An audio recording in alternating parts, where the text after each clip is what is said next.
Hey, hey, hey. It is Saturday, January 7th of 2023. And here we are, folks. I hope you've had a great start to your weekend. We're in the business. See all you meatballs here. Thanks for jumping in and joining me in the sauce. We got plenty to talk about, and we need to do that. 1 second, folks.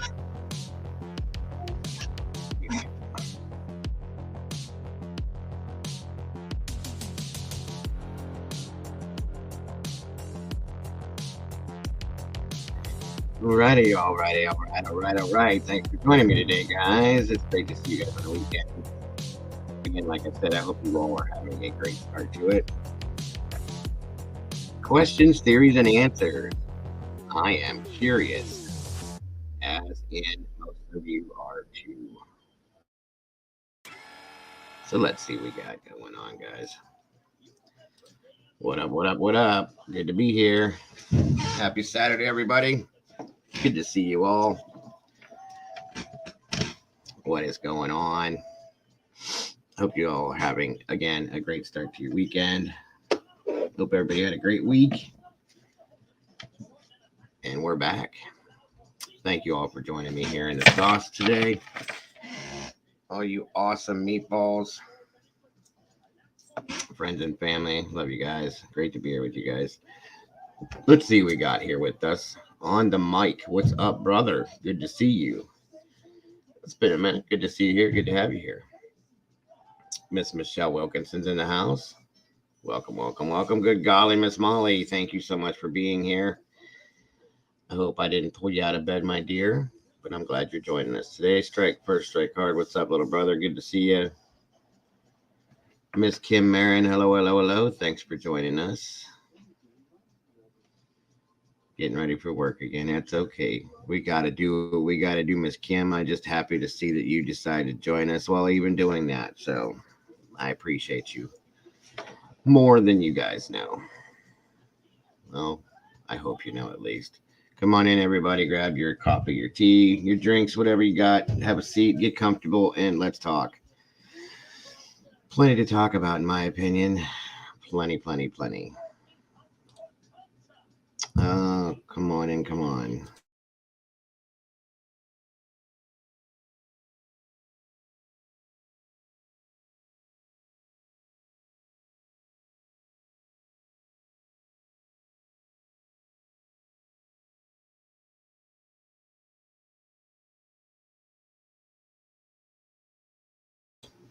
It is 1:30 p.m. here where I'm at. I hate laundry day. Most people do, bro.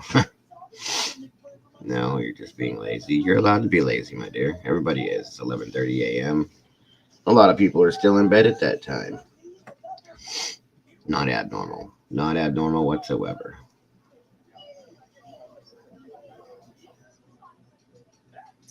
Hopefully other peeps will come in. Did you guys get notifications? If you did, please throw a one out there for me. I appreciate you. We'll see who decides to choose to hang with us this Saturday. Hope you guys are having a great day so far. Kim got a notification. That's good. Thank you for that, Kim. Let me see here.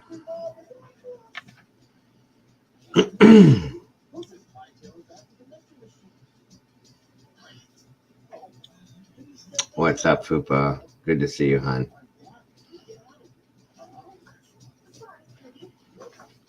Thanks for joining us. What's up, brother? How are you doing, Stan? Thanks for jumping in with us today. Great to see you guys, all of you guys.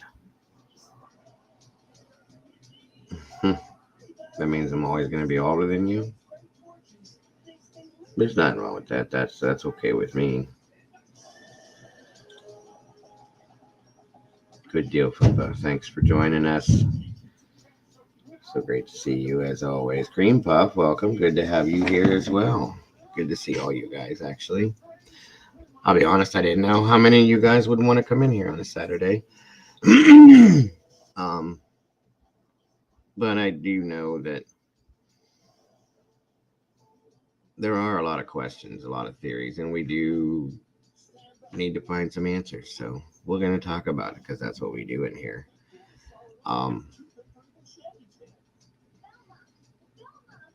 I need to get some stuff to go together to make this channel better, guys. I got to do it. Got to do it. Got to make you guys want to come in here more often.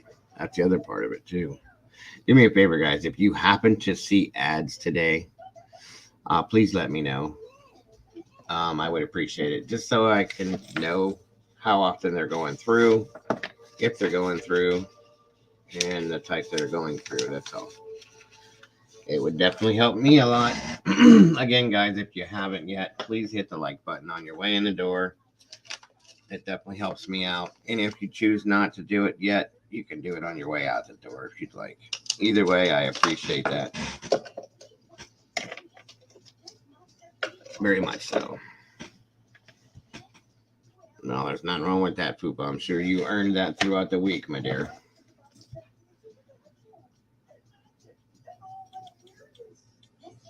Sure you do. Again, thank you all for joining me today. We only got 12 peeps in here so far, so we may have a small house today, guys, but that's okay. I've always said it doesn't matter. Do you have YouTube Premium, Kim? If you do, you won't get them. Right. No, you guys don't see it if you have premium, so that's why. For those of you that don't have it, I'm thinking there's a couple people that may not have it out there that will see the ads. That way I know that they're going through. That's why I'm asking, because I can't see it. And even if I play back the videos, I don't see it because I have premium too. So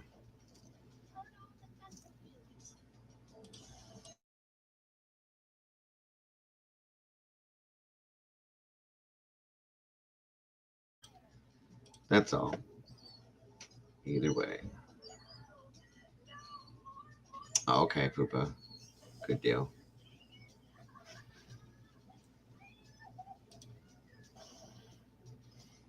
Good deal.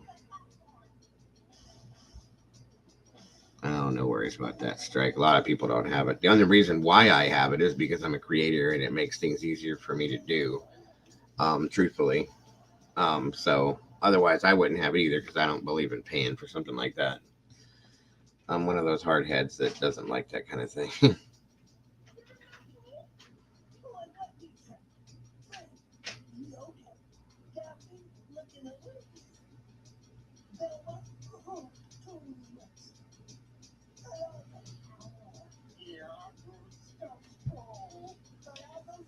Hey, what's up, Miss Vicky? Good to see you. Thanks for joining us today. Always a pleasure. I don't know, Poopa. I've never tried that. I've never tried it, so I wouldn't know.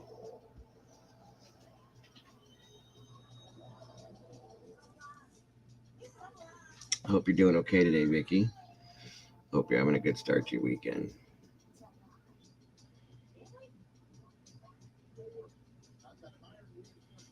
Well, I appreciate the likes that you guys have thrown out there already, guys. Thank you so much. I got 10 likes, 14 people watching.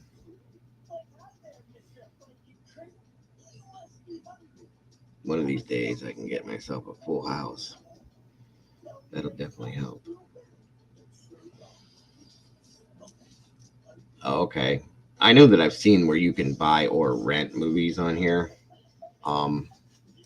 I've never done it. I just stream whatever I can find. If I choose to do it, I have a Fire Stick. That's what I usually use. But come on in, everybody. Welcome, Miss Boone. Sorry to hear that. I don't know where she is as of this morning. I'm gonna see if I can find her, maybe let her know.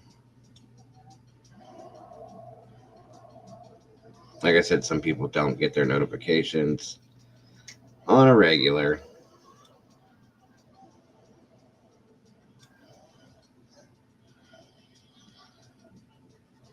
Getting ready for football. Oh, is that today or tomorrow? Or I'm lost.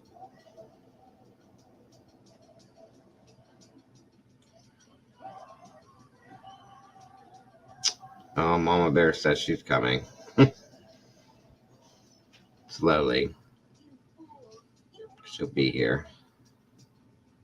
Or was that Miss Molly? Miss Molly's trying. She's trying to get here.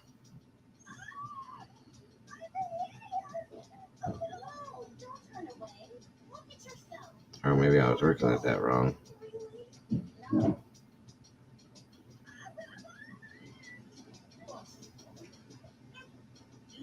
What is it called, Fupa?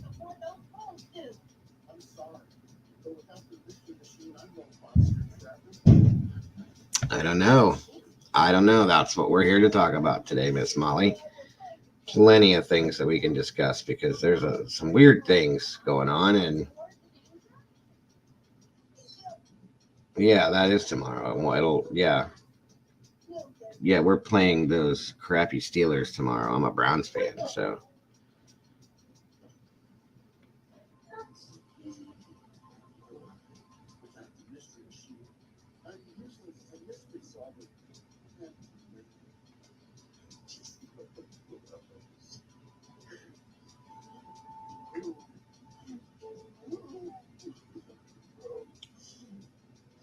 Oh, The Black Phone. It's a good movie, Fupa. Very good movie. Um, I wouldn't pay $25, so that's ridiculous. It's not that good. Seahawks, huh?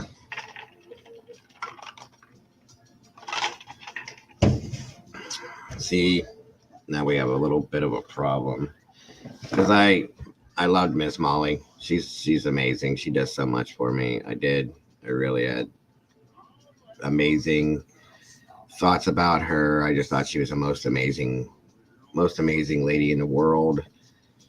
I did. I really did. And then she just posted black and yellow hearts in my chat.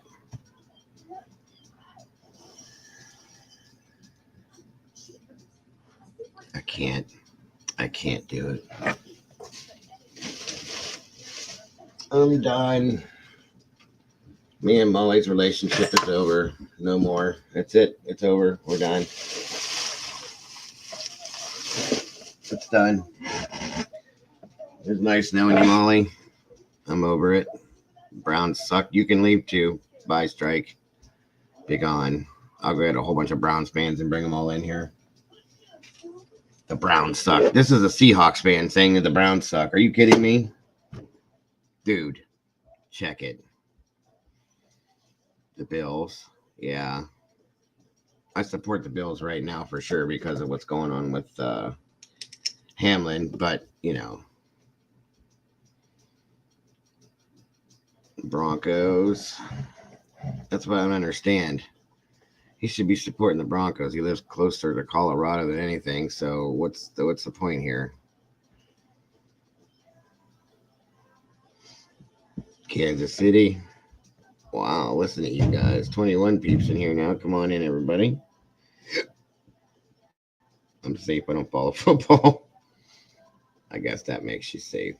You're safe anyway. We're just having a little bit of fun in here. Nobody's actually. I really don't care. I have quite a few friends that are Steelers fans, but I just want to give Molly a hard time because, I mean, I have to. She knows she's going to get destroyed tomorrow. Completely destroyed. Their Steelers are horrible this year, so.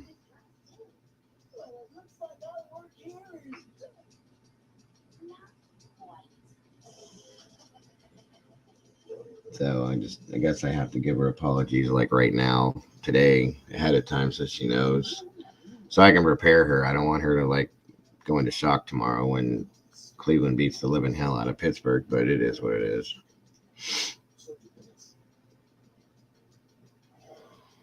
We got 12 likes now out of 20. That's awesome. Thank you all. Yep, he is breathing on his own, talking. Good for him. I am super Super stoked to hear he's doing okay.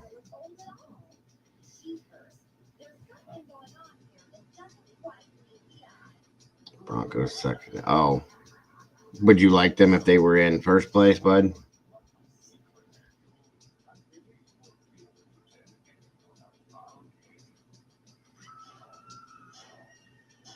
Well, we already lost our card, hon. We're out. I ain't worried about it. But we've made it known that we're going to make sure that you guys lose your card for sure. That's a promise, my dear. My ex, rest in peace, played for the Rams. His dad played for the Raiders. Rest in peace. What were the? Can I ask names, Miss Boone, or are you not comfortable with that? If you're not, that's quite fine.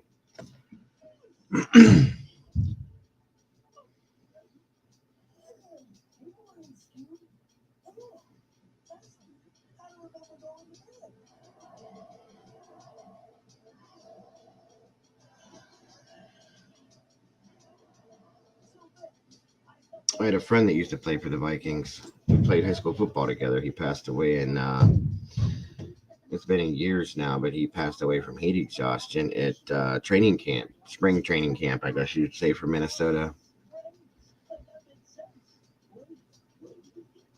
I'm sure they will. They do need it. They deserve it. It's been a long time, Kim. I agree with you on that one. They've done pretty well this year considering how they usually are.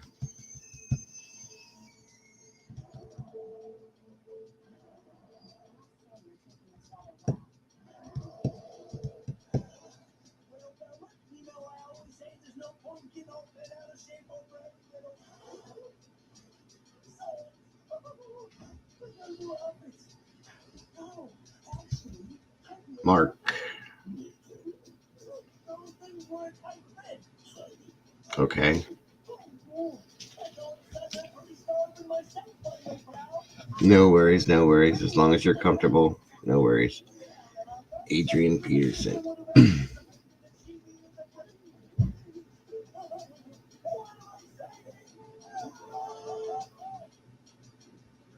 I kind of missed the Broncos back in the 80s when we were Mark Davis. Okay. Sounds familiar. Um, I forgot what the heck I was going to say. Yeah, the Broncos were like our mortal enemy back in the 80s. And, oh, okay. I got you, Miss Boone.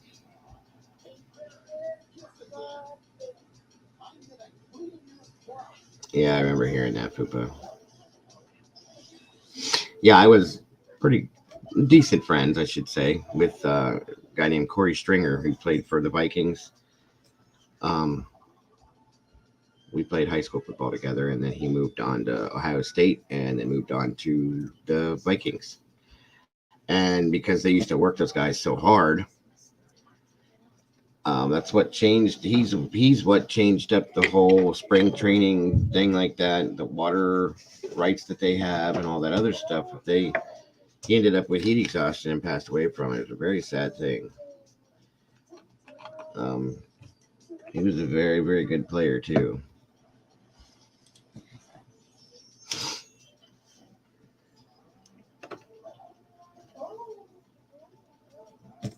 OJ played for the Raiders, and then I don't know. He may have played for other teams. I know he played for the Raiders for sure.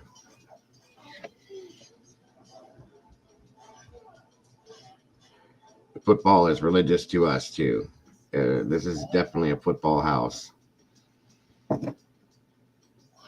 Born, bred, and raised all football for sure. I've been a Browns fan since the day I popped out of my mama. I'll be honest with you. I think I was born with an orange and brown diaper on.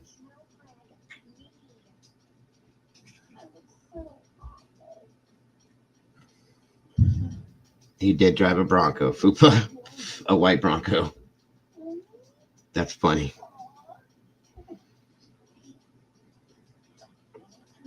Well, maybe not. Maybe we won't get too many people in here today. That's okay. Yeah, it's loud here. I broke a TV once. We're screaming and yelling because we're Alabama fans too. Half of my family likes the Steelers, the other half likes the Browns. Everybody in this house is a Browns fan. Well, except my mother-in-law doesn't know who she likes. She likes whoever whatever team she chooses to like that week. She's a bandwagoner. She doesn't even know football or understand it, but she says she likes it. At least pro football. Now, college football, she follows Alabama, of course, because she's from Alabama, and her whole family follows it and are friends of it.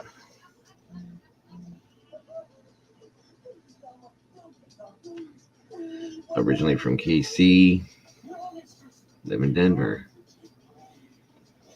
Yeah, I broke one accidentally. You must be high, Strike. There's no way, no way. If you've seen the Steelers play this year, I know you're saying that just to try to get to me, but it doesn't. But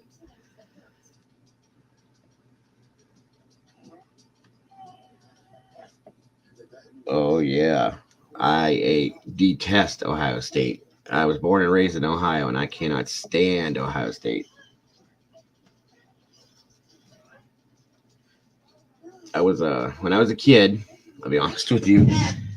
When I was a kid, I liked. One second, folks.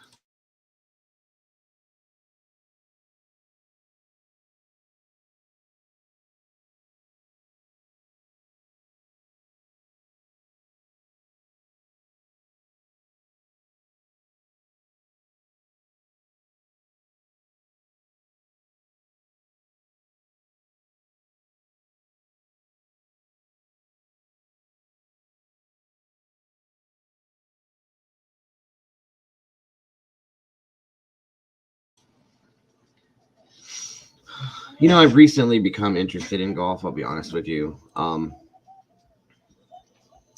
Welcome, Jennifer. It's great to have you here, by the way. Uh, Roll Tide, roll. That's right, Michelle. Michelle's down there in the hot, deep south. Well, it ain't really hot right now. And I do kind of like, I'll be honest with you, as far as pro football goes, I do kind of like the Packers a little bit. And that's only because um, I when the Browns left for that period of time that they left, I didn't have a pro team to follow, and I couldn't find anything.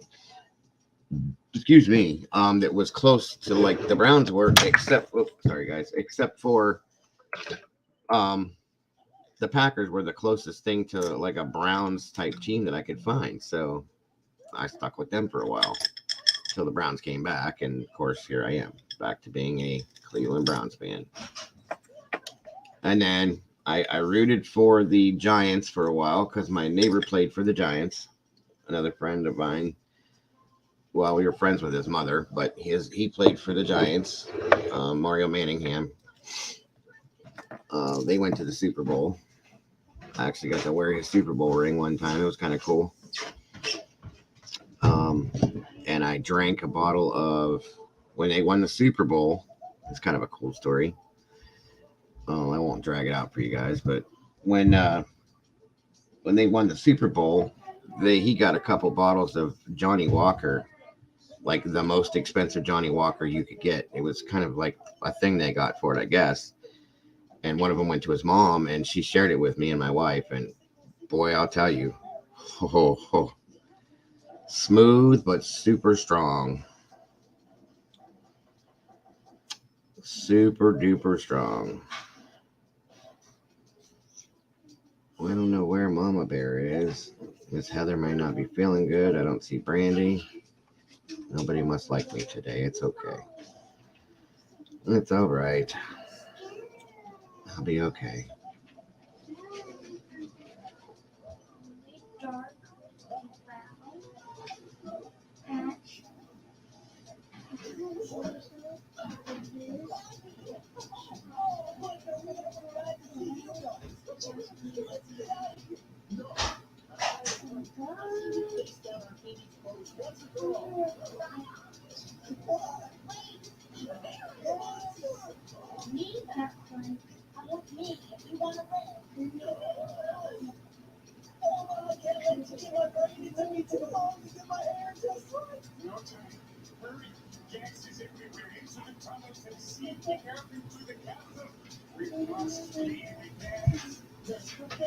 Welcome, Miss Sherry. Good to see you. Well, here's a life, love, and true crime. Good to see you as well. Lena's etiquette. Hello, welcome. Good to have you here. Um, I guess this Johnny Walker was like the most expensive bottle that they make. Okay, that's all I know. That's what she told us, and she shared it with us. And man, oh man, it was good. I'll tell you that much. I don't drink anymore. This was like 10, 11 years ago, but it was good. Steelers fan. My grandma used to bake pies for them. Oh, that's cute. I love that. Good to hear, Sherry. It's a nice piece of info. Have to root for the Chiefs. Gotcha. Hold on, everyone.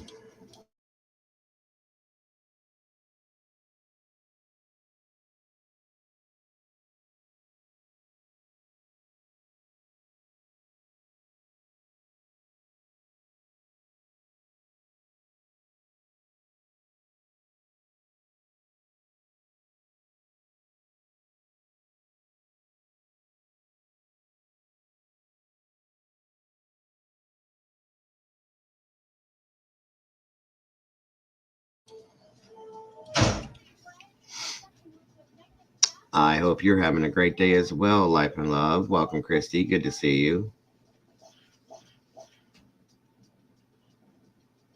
We need to spread the word a little bit, guys. I notice that there's not a whole lot of peeps coming in here that often anymore. I kind of miss all those people. Made it exciting. I mean, I love having just you guys. Don't get me wrong, but it always helps to have more. Makes me feel some kind of way about myself, I guess. What are you gonna do? So, everybody, as you saw in the title, I guess probably this is what we're gonna have for the day. Um, Idaho question series and answers. I know I have a lot of questions. We are a little bit here and there, Miss Christie, just to get things warmed up. We were kind of waiting for some people to come back in or to come in. Um, and we can wait a little bit longer. We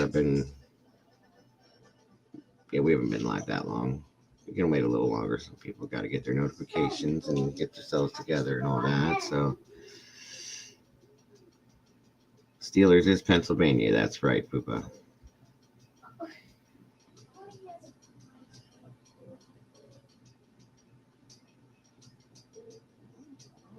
Yep.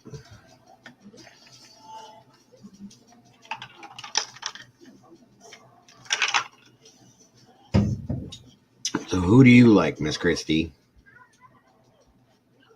Like I said, I myself am a Cleveland Browns fan and an Alabama Crimson Tide fan, college and pro. Those are my two favorite teams, and I slightly back the Packers.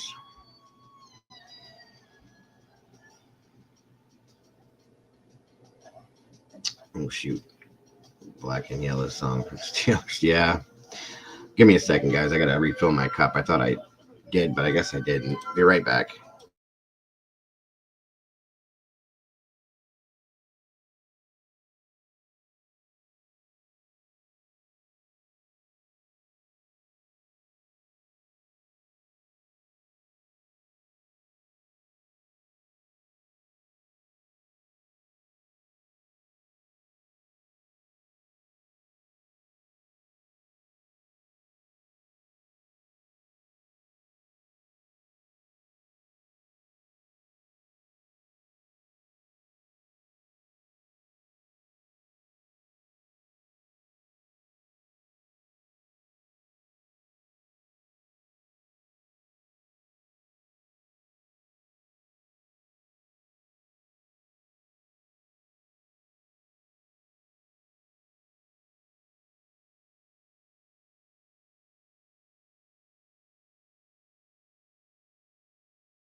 Looks like Miss Christie is a huge football fan, folks.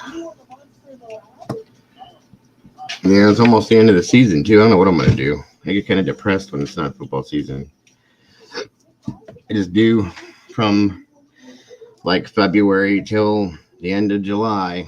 It's kind of depressing for me because I miss it, you know? It's one of those things. No biggie.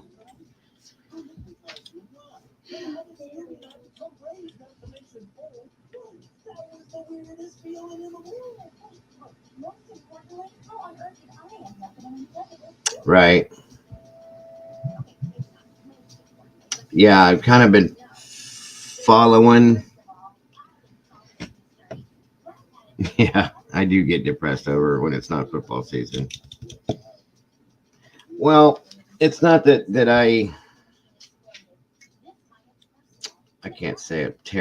I want to tear her up.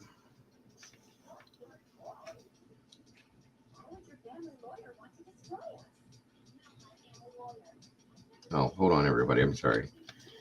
I got a DM that I need to check out real quick.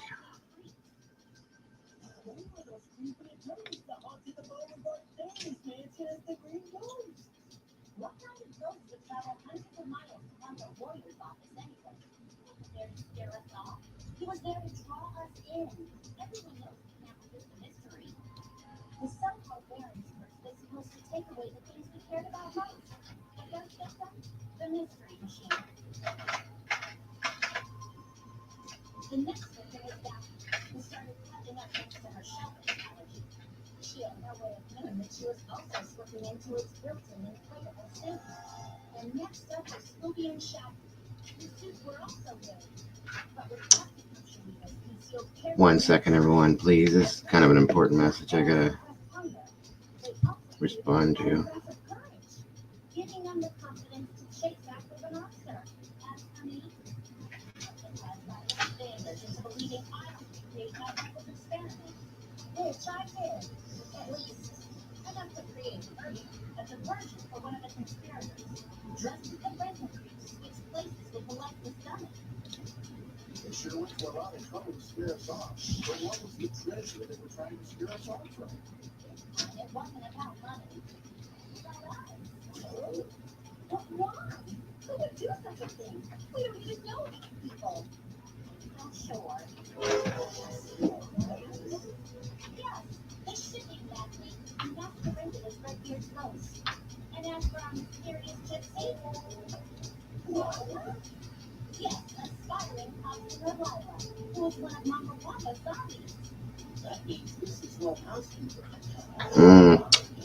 I didn't see that video, but I had heard about that. Fupa, somebody else had been talking about it too, and it's a little nervous, or not nervous, but worrisome. What's up, Green Eyes? Good to see you. Well, I don't know if you saw the title, Green Eyes. It's called Questions Theory, Idaho, Questions, Theories, and Answers. I think we all have a lot of questions. A lot of people have some theories, and I think if we talk about them, maybe we can come up with some answers. What's up, Anthony? Thanks for joining us today. It's good to see you, brother. Always a pleasure. Exactly, Poopa. Is that okay with you, Miss Green Eyes? Are you comfortable with the conversation, or was there something different you guys wanted to talk about? But I kind of wanted to touch on this the other day, and I didn't get a chance to. And then we'll be moving on, of course. I have listened to the audio. Okay, good to know. I just want to make sure you guys are always comfortable and happy in here. That's important to me. I have listened. Okay, I understand, Liza. I believe I do. Right. That's kind of where I'm at. And that's what we're gonna do is we're gonna throw the stuff out there, Green Eyes, and talk about it. Curious to hear everyone's theories on this. I know I have my questions. I know a lot of you guys have your own questions. We had touched a little bit on it yesterday. Didn't get a chance to really go into it, but but I think we should talk about it, guys. And then, Monday we're gonna start looking at some other stuff to go along with. Of course, we're gonna follow this. We're staying with this case till the end. We're gonna follow the trial. We're gonna follow all that. But meanwhile, we will be digging into some other cases, guys, and working on some new stuff. I don't understand how, if they didn't seal it, that it could cause serious and imminent threats to law enforcement. I don't really get that either, Molly. I don't. Um,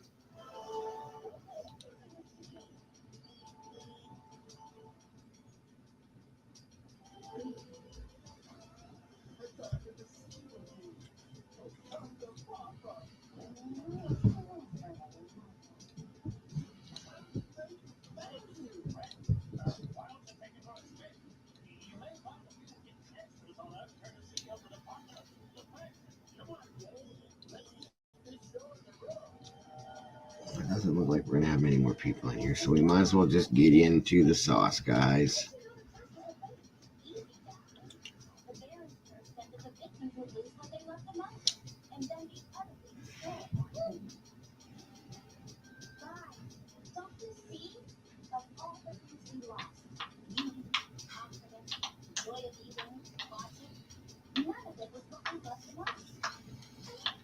There's a lot of different stuff out there, Green Eyes, that we haven't really touched on, that just been spread out all over the place. Molly said, "Crime lines and lies." That's a crazy video. Yeah, there's a lot of really crazy videos. To be honest with you, I got chills when I read that. And why did the law enforcement or FBI airplane circle the parents' home for hours after he was arrested? I don't know. I don't know if they were watching to see if the parents were going to do something, or do something with something. You know, it was definitely kind of crazy. I'll be honest with you, it really was. Even on a Saturday. Give me a second, everyone. Sorry.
1 second, folks. I'm trying to fix my TV real quick. Sorry.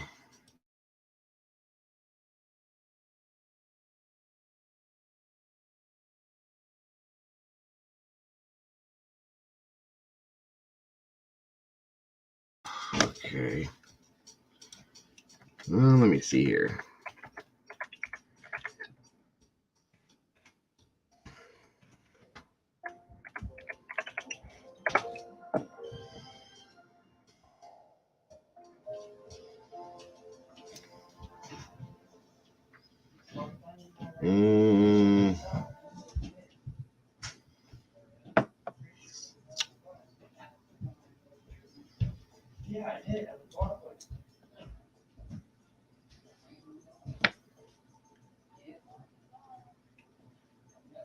Yeah.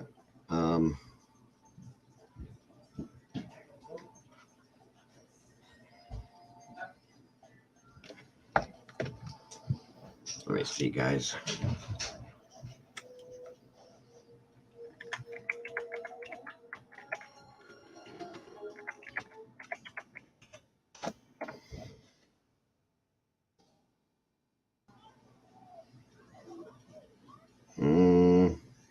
If they didn't know about it, but it does definitely poop. I agree with you on that one.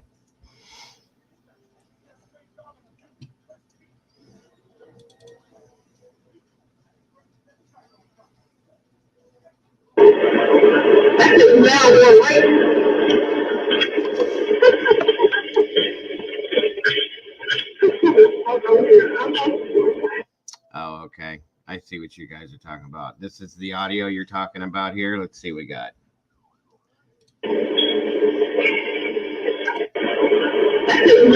Let me know if you guys can hear this okay, clearly, please.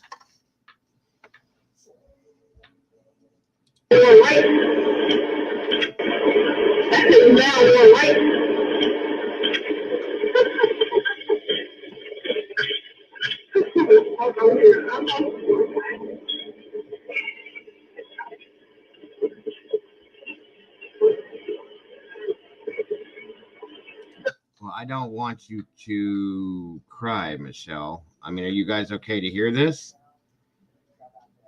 Somebody had asked up here for it, so I was trying to pull it up for you guys. I think it was Green Eyes. I don't want anybody to get upset after hearing this. Are you guys okay for this? Okay. All right. I just want to make sure.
That's interesting. And then if we go back, if we remember that, to the affidavit, it said at approximately 4:17 a.m., a security camera located at 1112 King Road, the residence across the street, right? Immediately northwest, which was right across the street from the 1122 King Road, picked up a distorted audio of what sounded like voices or a whimper, followed by a loud thud. A dog can also be heard barking numerous times starting at 4:17 a.m. The security camera is less than 50 feet from the west wall of Xana's bedroom. Interesting, guys. And it sounds to me like that sadly was probably Ethan. It is a bit nerve-wracking. I'll be honest with you guys. I'm not gonna play it off. It really is. Okay. I am still struggling. I'm still struggling. And I've come to the conclusion. I went back and read some psychological things that DM had to have been in some sort of shock.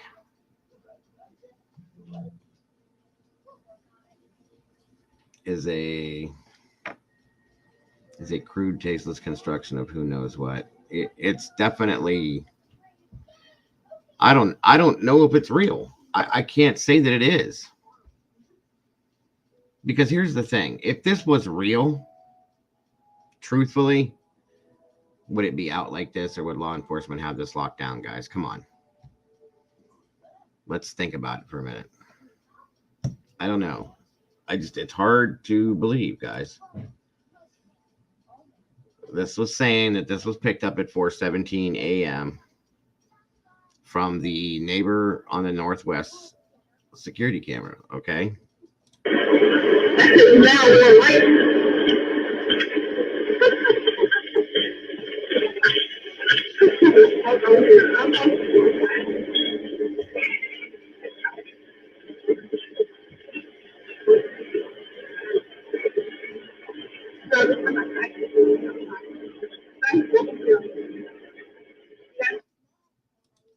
Now, okay, see that part of it? They're saying that this came from a video camera, or the ring cam. I don't understand how that they're not. I mean, they're sensitive, but are they really that sensitive? It was still a decent 50 feet. Like, I mean, come on. There's Miss Brandy. Good to see you, sis. Thanks for coming in. It's okay, Pamela. Welcome. Good to have you here as well. Great to see everybody that's jumping in. I appreciate you guys. Oh, there's a break.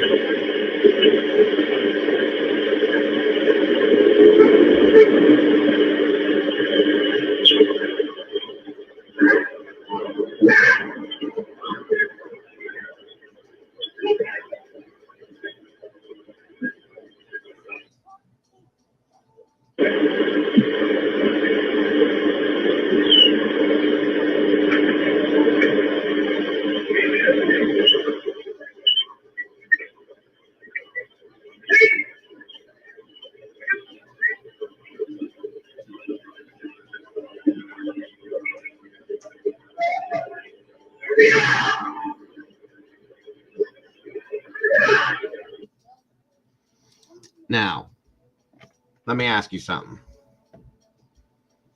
Let me ask this, okay?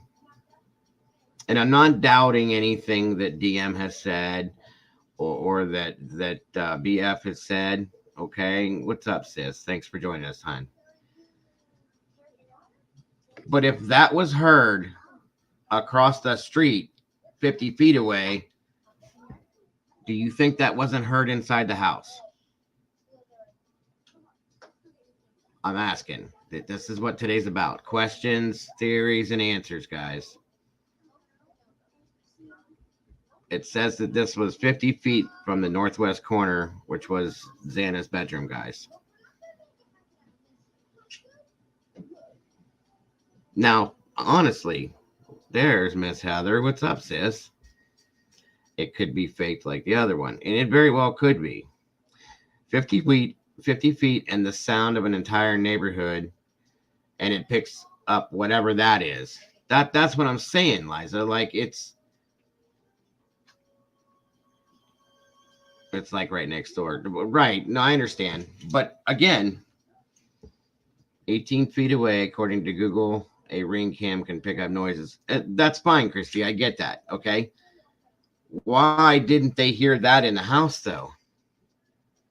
That was never talked about. Why, thank you so much, Miss Heather. That's so very appreciated, my dear. That's what I'm saying. Why didn't they hear that? It doesn't make sense to me. Well, yeah, and I get that, Ms. Boone. If you don't hear someone talking to you, but somebody that was loud, guys. That was loud. It was loud to the neighbor's house on the camera, so it had to have been loud in the house. And then the dog's barking. What's up, Debs? I haven't seen you in a while. How are you doing? Good to see you. I missed having you here. Now we're starting to get some peeps on in here, guys. If you could please hit that like button, I really appreciate it. It'll definitely help with the algorithm.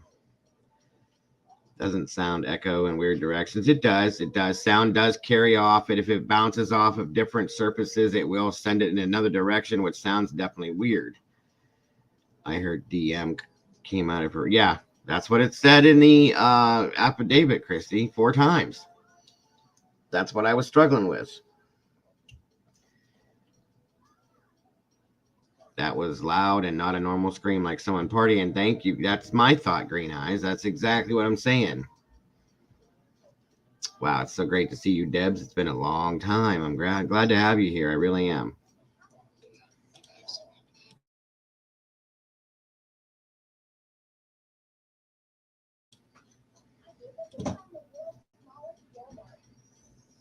Well, that yell was different than a typical party house thing. That's the difference. Let's see once again. I don't know if you guys can hear it any better. Let's try this one more time.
Oh, that I clearly heard say Xana. I did hear that. Okay. Deanna, like that. Rhonda Zalewski, welcome.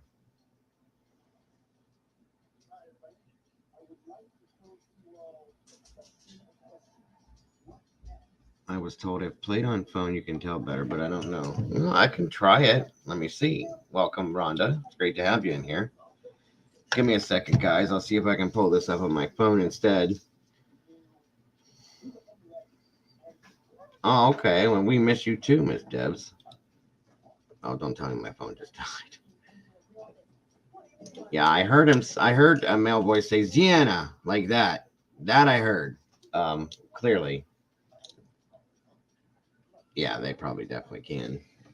Hold on, guys. I may have to do something here real quick, but I will make this happen. I'll try it on my phone and see what happens that way.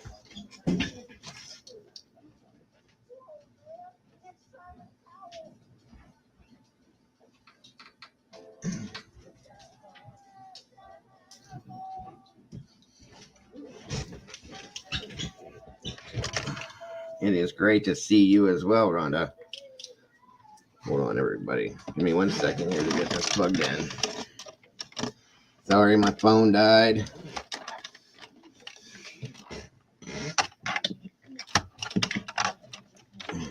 Good Lord. Too much work here. I'll get it. I'll get it. I'll get it. I think I got it. Here we go. There it is. Okay. Here we go. Give me a moment to get it popped back on. He's got to call me. His son and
Okay, we're gonna try this now. I think I got it loaded up. We're gonna try. Again, it is so great to have you guys all here. Thank you so much for joining me. Um, Everybody in here that I haven't seen in a while, thank you so much for joining us. We're gonna miss Mama Bear, but be safe out there, Mama Bear. I hope you have a great trip. That's so awesome that you guys are doing that.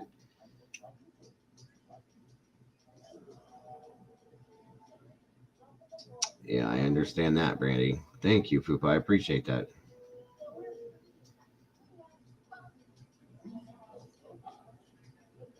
I'm trying, Miss Rhonda. I really am. All right, folks, let's try this now. This is through the phone. It does seem a little bit clearer, so we will see.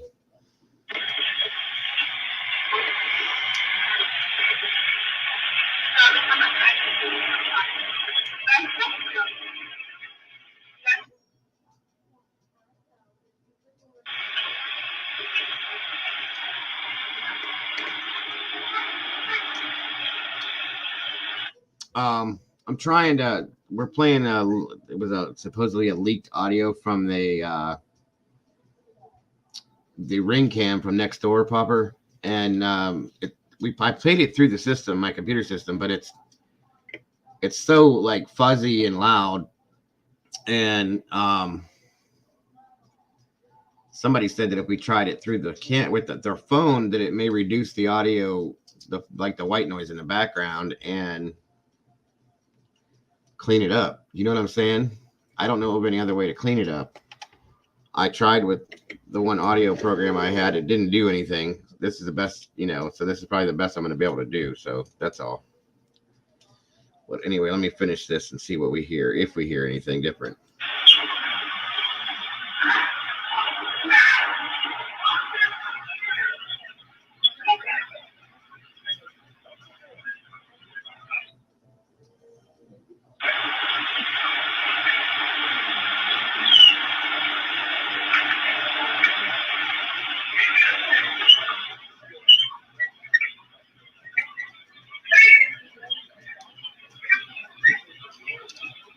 See, that was Xana. That was somebody. It was a higher pitched male voice, but it was a male voice, to say the least, yelling Xana.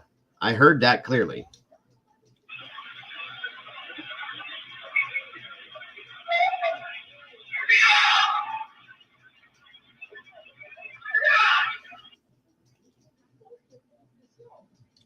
I would hate to say this, but to me, if this is as close to Kernoodle's bedroom as they're saying it is, that sounds like the full interaction from what went on with Xana and Ethan. And sadly, you guys, I'm gonna try this again with the phone.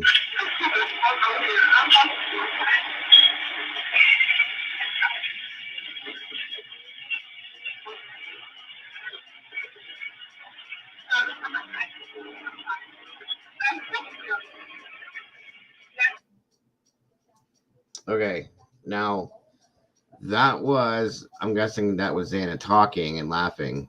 Okay, if we're gonna say that that's her, why is Xana and not Xena? Well, I would only guess Xana because Xana was the girl that was there, Rhonda. That's why I'm saying. Um, um, that's why I did hear "f you." It sounded like too, but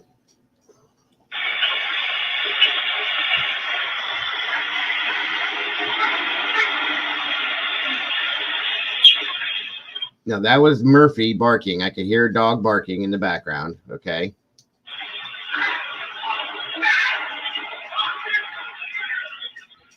That was somebody yelling Xana.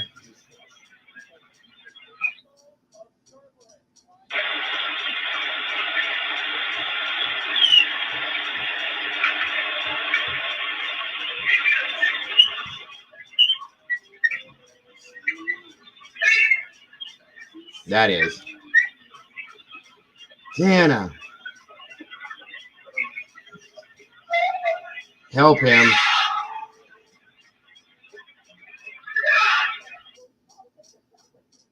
See? Try using la. Okay.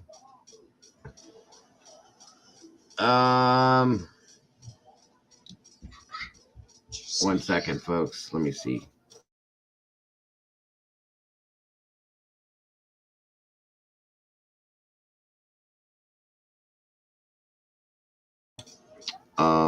Yeah, I can look into that, Popper, and see if I can. Saying here.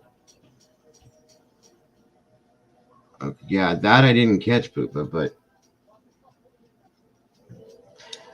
Debs, this is the case that's been going on about the Idaho 4 that were slayed, murdered, unalived, I should say.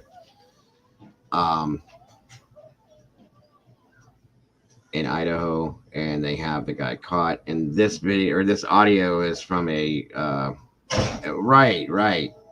That's kind of what I kind of heard, Rhonda, but I wasn't sure. I didn't know if anybody else heard that. Welcome back, Molly.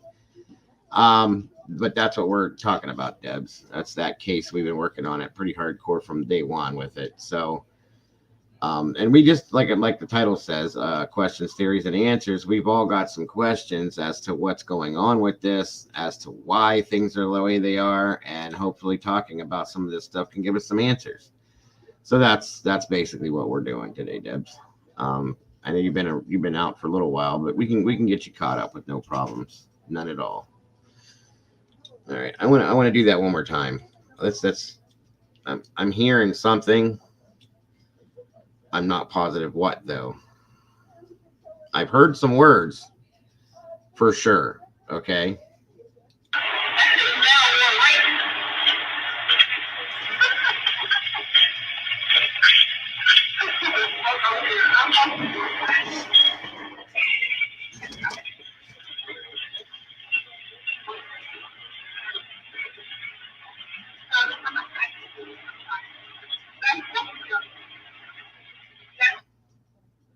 I agree, Heather.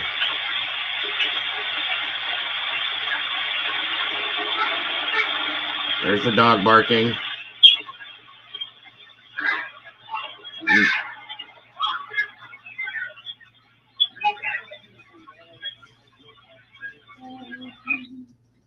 That's where he walked.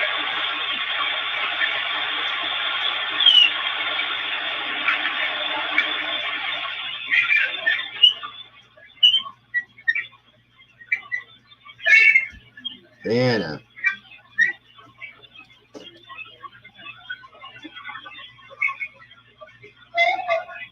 Help him.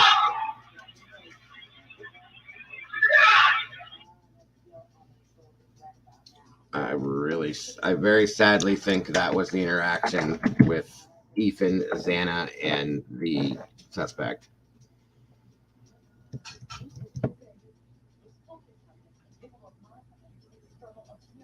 A lot clearer with headphones on. Yeah, it probably is because it breaks out all the especially if you have sound the headphones that reduce other sounds.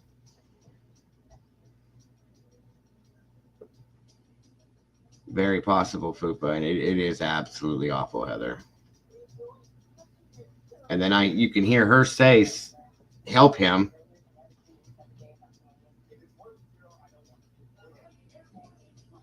That's what I'm having problems with, though, Michelle. I'm having a lot of problems with the fact that was heard on a Ring camera next door outside. What's up, Miss Cat? Thanks for joining us. And it wasn't heard inside the house. Right. Exactly, Brandy. Exactly. I'm struggling with that, guys. I really am. It's bugging me. I'll be honest with you. It's bugging me.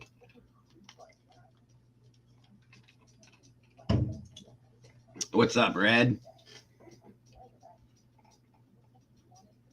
Well, yeah, there was things said that they heard, but they didn't say that. Okay. P. Cooper, when I was beaten instead. Well, let me put that up so you can see it, guys.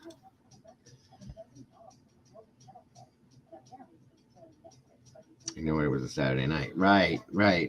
And I'm not really so worried about the people outside the house hearing this. I'm worried about the two girls inside the house. If she said she heard things, okay?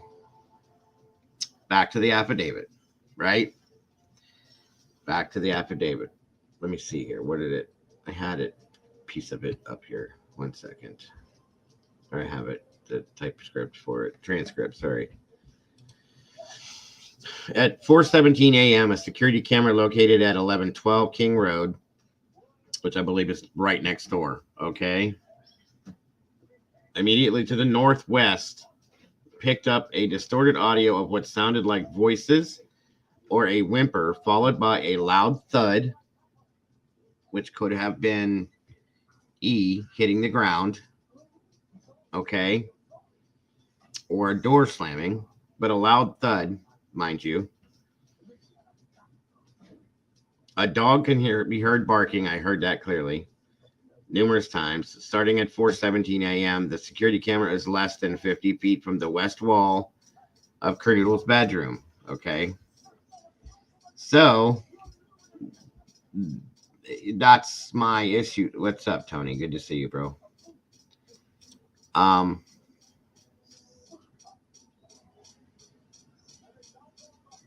Well, and here's the thing. I think Red hit on that too. Showed up MB. I didn't hear that. Here, I'll play it one more time. That way Red can hear it. And I'm playing it through my phone right now because somebody said that you might be able to hear it better through the phone. Because I played it through my computer and it didn't. It was really like rough. So, and it's still rough through the phone, but a little clearer to me at least. Let me get this close to my mic too and see if that makes a difference. Let's see if this helps you at all, Red. Yeah, a lot of those do that. What's up, Bonnie? Thanks for joining us today, hon. It's great to see you. Right, that's the thing. She heard someone upstairs say someone's here and crying from Xana's room, but didn't hear all of this. And now we also know at this point, though, Molly, we found out that she was on the second floor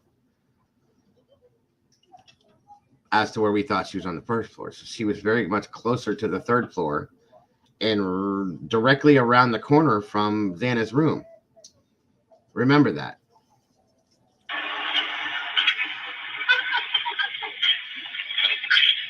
Oh, this is the audio through my phone, Red, just so you know.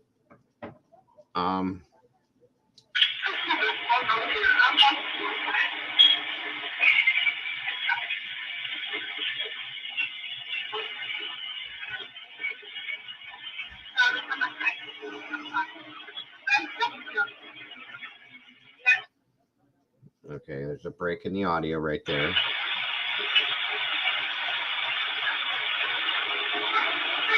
There's the dog barking.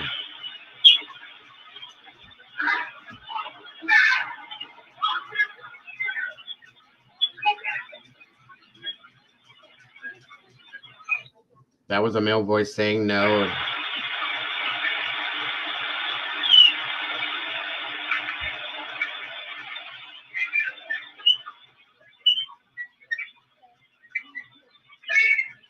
Xana.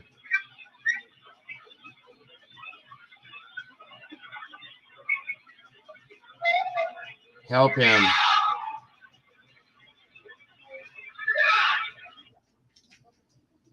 That gives me chills, you guys. Like the hair standing up on the back of my neck. What's up, Roxy? Thanks for joining us today. I love your name, by the way. You're right. Absolutely, Michelle. Absolutely. At any time, you're welcome to do that. You know that. Hold on a second.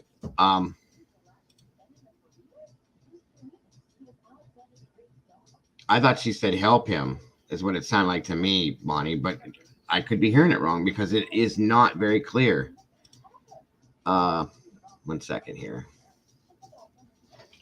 I don't know if you heard any different, but here, one more time. This is one more time. Hold on.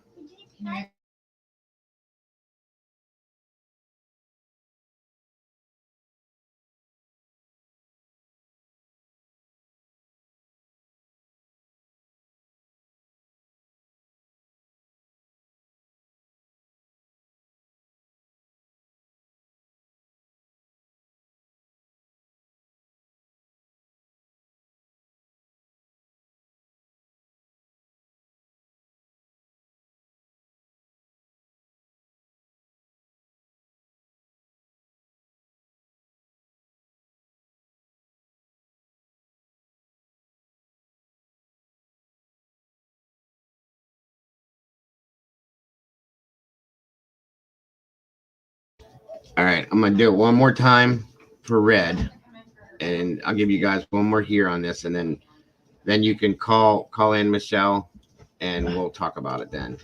This is it, guys.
It's not going upstairs. Where am I? For what? Your room, this way, or this one, or this way. Either one works, man. Okay, that's pretty much it, everybody. It's kind of rough. I'll be honest with you.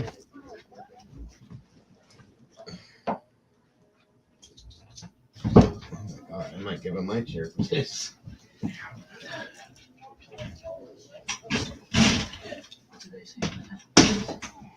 might give me my chair for that.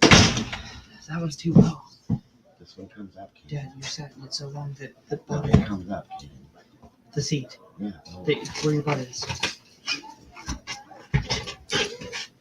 Yeah, but it leans down. Oh no, that's fine. You can take me down. That's more comfortable for my back or something. Maybe we'll see. Don't do that. We'll see. Those two.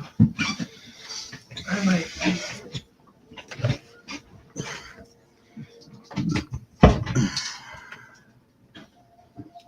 All right, folks. Sorry, I was talking to Caden for a minute. Jeff. Oh, that's cute. Can I put it up here? Mm-hmm. That way we can hide it if need be. Yep. There we go. Yeah, I know. I said I just told him I might trade him mine for this because mine's the better, and that's like for whatever reason it's softer for me. Either way. Sorry about that, everybody. Everybody coming at one time.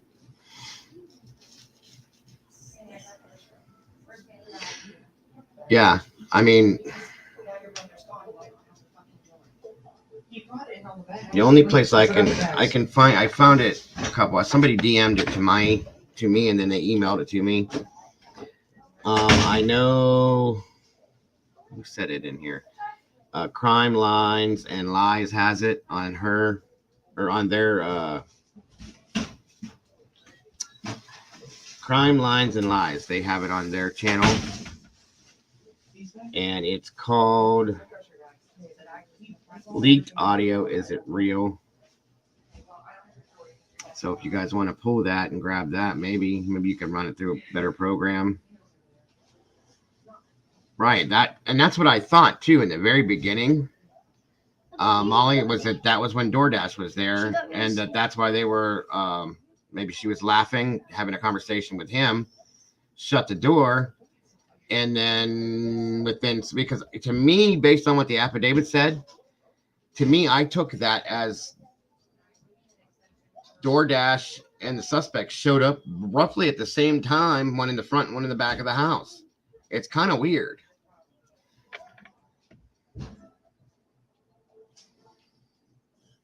Blueberry muffin. Does anyone know which house is providing the audio clip? Yeah, I think it's the one that's directly next door.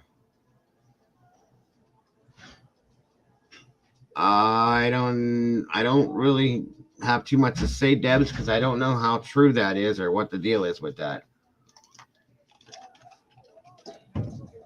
I mean, if it's true, it's kind of shocking, but we don't know.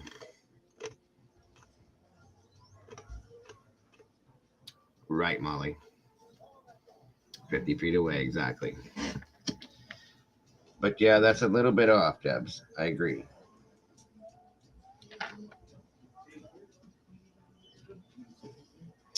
I wish I could find a cleaned up version of that. Would be easier to hear.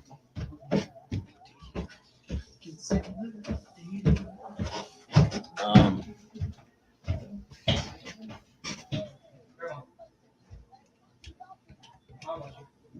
well, then if it's confirmed, it's confirmed. That's kind of shocking. I'll just put it that way, Debs.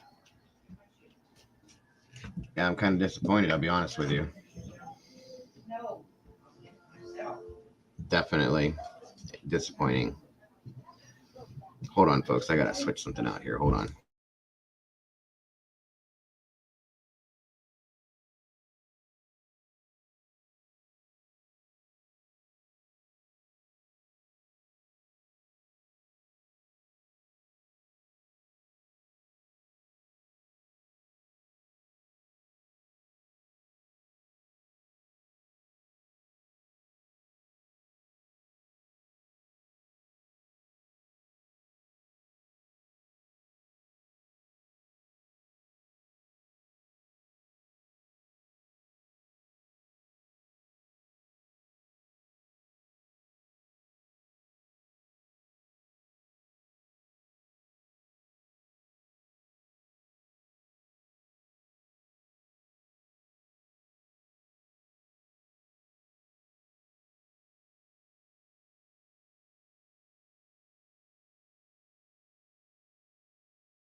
Sorry, guys. Yeah, I'm muted. I see that now.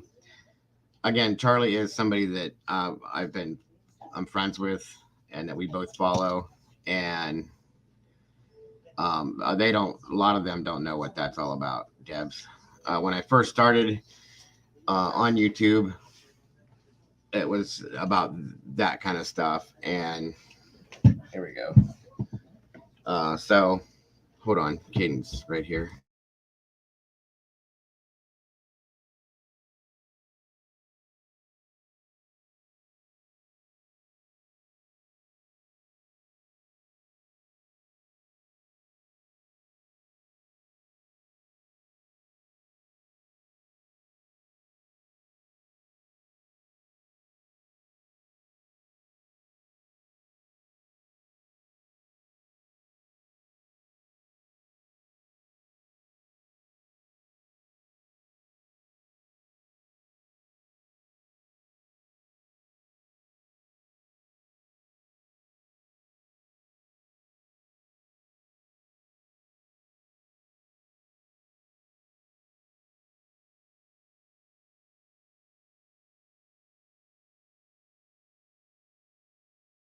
Sorry, folks.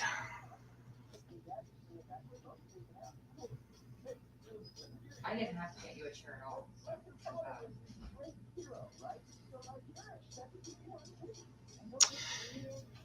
Red says, I know the feds had the Ring camera audio and professionals put it through all kinds of programs to make out the sounds. Before that, most likely nothing could be heard on it. Right. I mean, do you think it's real? Okay, Molly. Thank you, hon. And thank you again, Heather. Do you think it's real, Red? Do any of you think it's real? I'll be honest with you. I mean, I clearly, in my opinion, very clearly heard Xana. That's me, though. Yes, thank you for explaining that, Poop. I'm sorry I didn't get to finish explaining that. Yeah, well, we've been through this before, guys. That's why we have to second guess these things.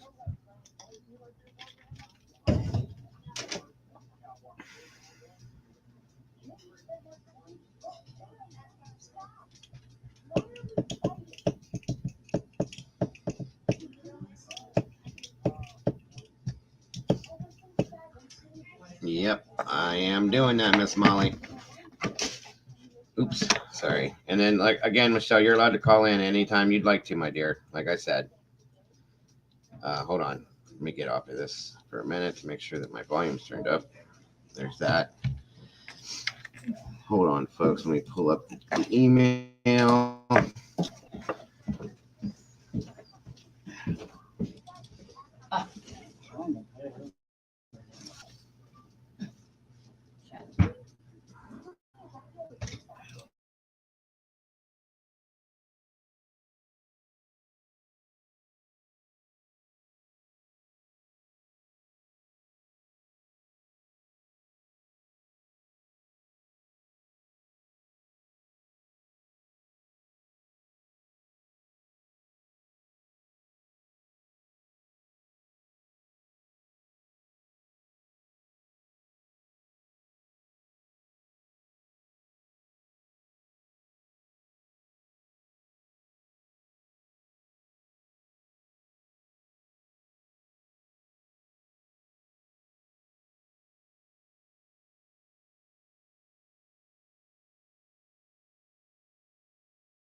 All right, Molly, thank you. This is the 1112 house, guys.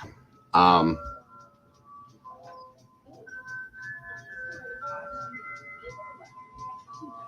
yeah, it's pretty gross, guys. I'd be agree with you on that one, but so this is the 1112 house.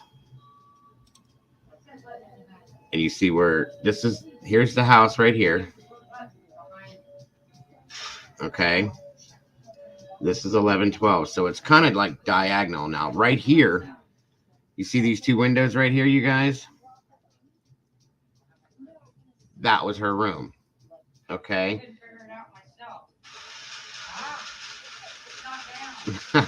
Thank you, Miss Boone. I appreciate that. It's okay though. Yeah, there's nothing else to really watch or listen to, but again, this is the bedroom. So I'm guessing that the Ring camera is more than likely on the back side of the house. Thank you for this, by the way, Molly. This is awesome. Or yeah, right there, just like it's circled there.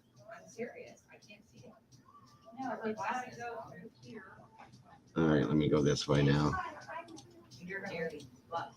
I guess those are just it right there, these three. So yeah. Now, is there a back door to this house, or is it being picked up from the Ring camera on the front here? Because I'm going to venture to say, if there is a back door on this house, the camera's on the back door of it, which would probably, it might be the front door to the house, the way these houses are set up. I don't know. What is up, Schmooby? Thanks for joining us. It's so good to see you, hon. Now, if it's on the back side, I could see this. Okay, that's like literally right there.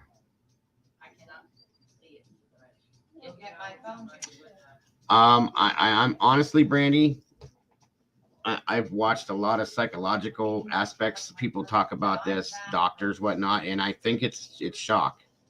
I think it's shock. I do.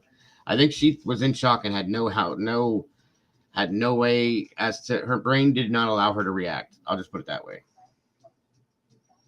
That's all I'm saying. If you guys can excuse me a moment, I'm sorry to keep doing this to you, but I have to hit the bathroom. I'll be right back, guys. Please talk amongst yourselves.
All right, all right, all right.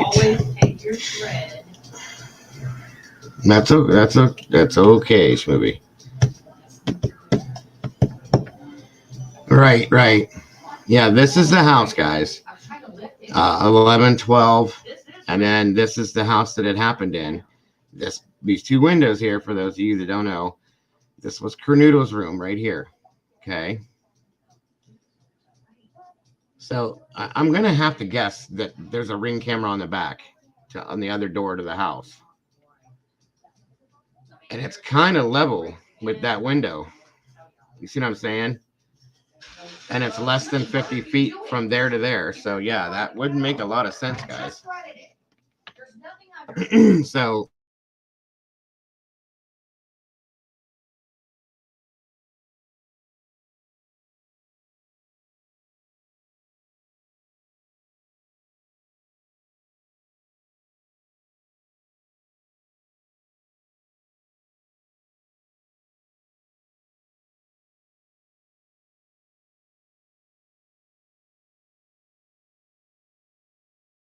I think I really think she was in shock, guys. I'll be honest with you. Welcome back, Miss Boone.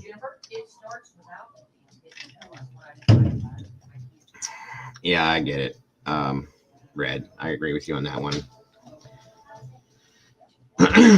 And I really do feel that you're correct on that. I think that there was other things that were said that may be a little bit more morbid, and they're not putting it out for that reason, possibly. And for those of you who don't see it, he said, I think the survivors might just be protecting them from public scrutiny. We all know how some people can get crazy with things. Right, because if they did hear something a lot, or hear more, I mean, you guys see how she's being attacked already, okay? She's being attacked, guys, because she didn't call 911 right away. A lot of people aren't understanding the theory of shock, and people can go into shock, and the fact that this is a young girl, and she was probably petrified. Honestly, I've been running it through my head. I've been saying I don't understand. I don't understand. I don't understand. I don't understand. I still don't understand because I'm thinking about what I would do. But I've seen things like this. Not everybody has. That's a different story. But I've never seen anything like this in my own home. You know, thank the Lord. And we don't know how we would react to something like this in our own home, in our own living space, guys. So imagine the shock that this child was probably in. And she was still a child. She is still a child to most of us, okay?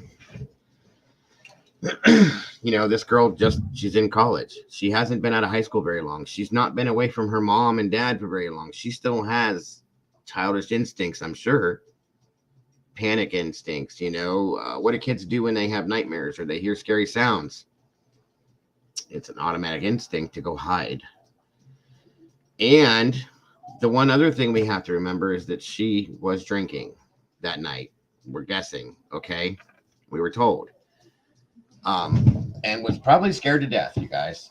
Truthfully, was probably scared to death. Kids also reach out for comfort and help when scared. Correct. She probably locked her door and buried herself in her room, in her bed, and prayed to God that nothing came back to get her.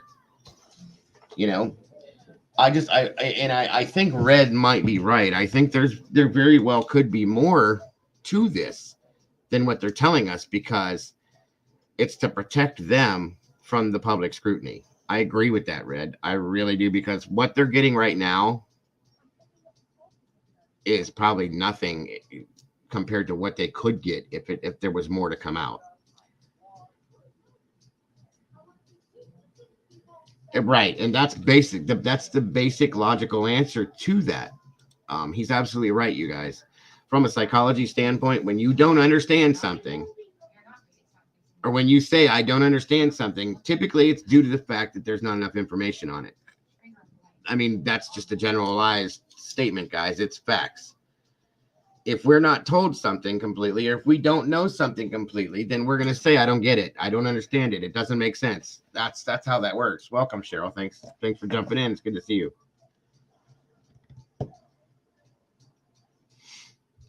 so glad IBC was raised up going to church being a Christian.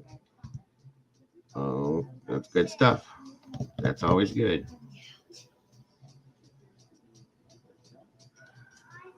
There is, imagine his car starting and him leaving.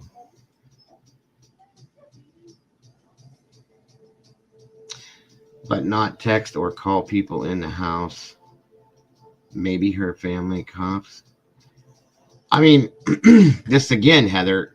I've been fighting with this in my head. Okay, why? Why was this done? Why was that done? Why would she do this? Why would she do that? And why hasn't Bethany been mentioned? Why did Bethany have no involvement in any of this? Okay. Again, these are kids and they were scared, I'm sure, which is why they called people they knew, I think, to comfort them, to ask them, what do we do? How do we handle this? Where do we go? What should we do? What should we, probably worried that for whatever reason they were going to get in trouble. Do you know what I'm saying? I mean, I'm putting that in my, that's the only conclusions I'm coming to as to why these things happen the way they did.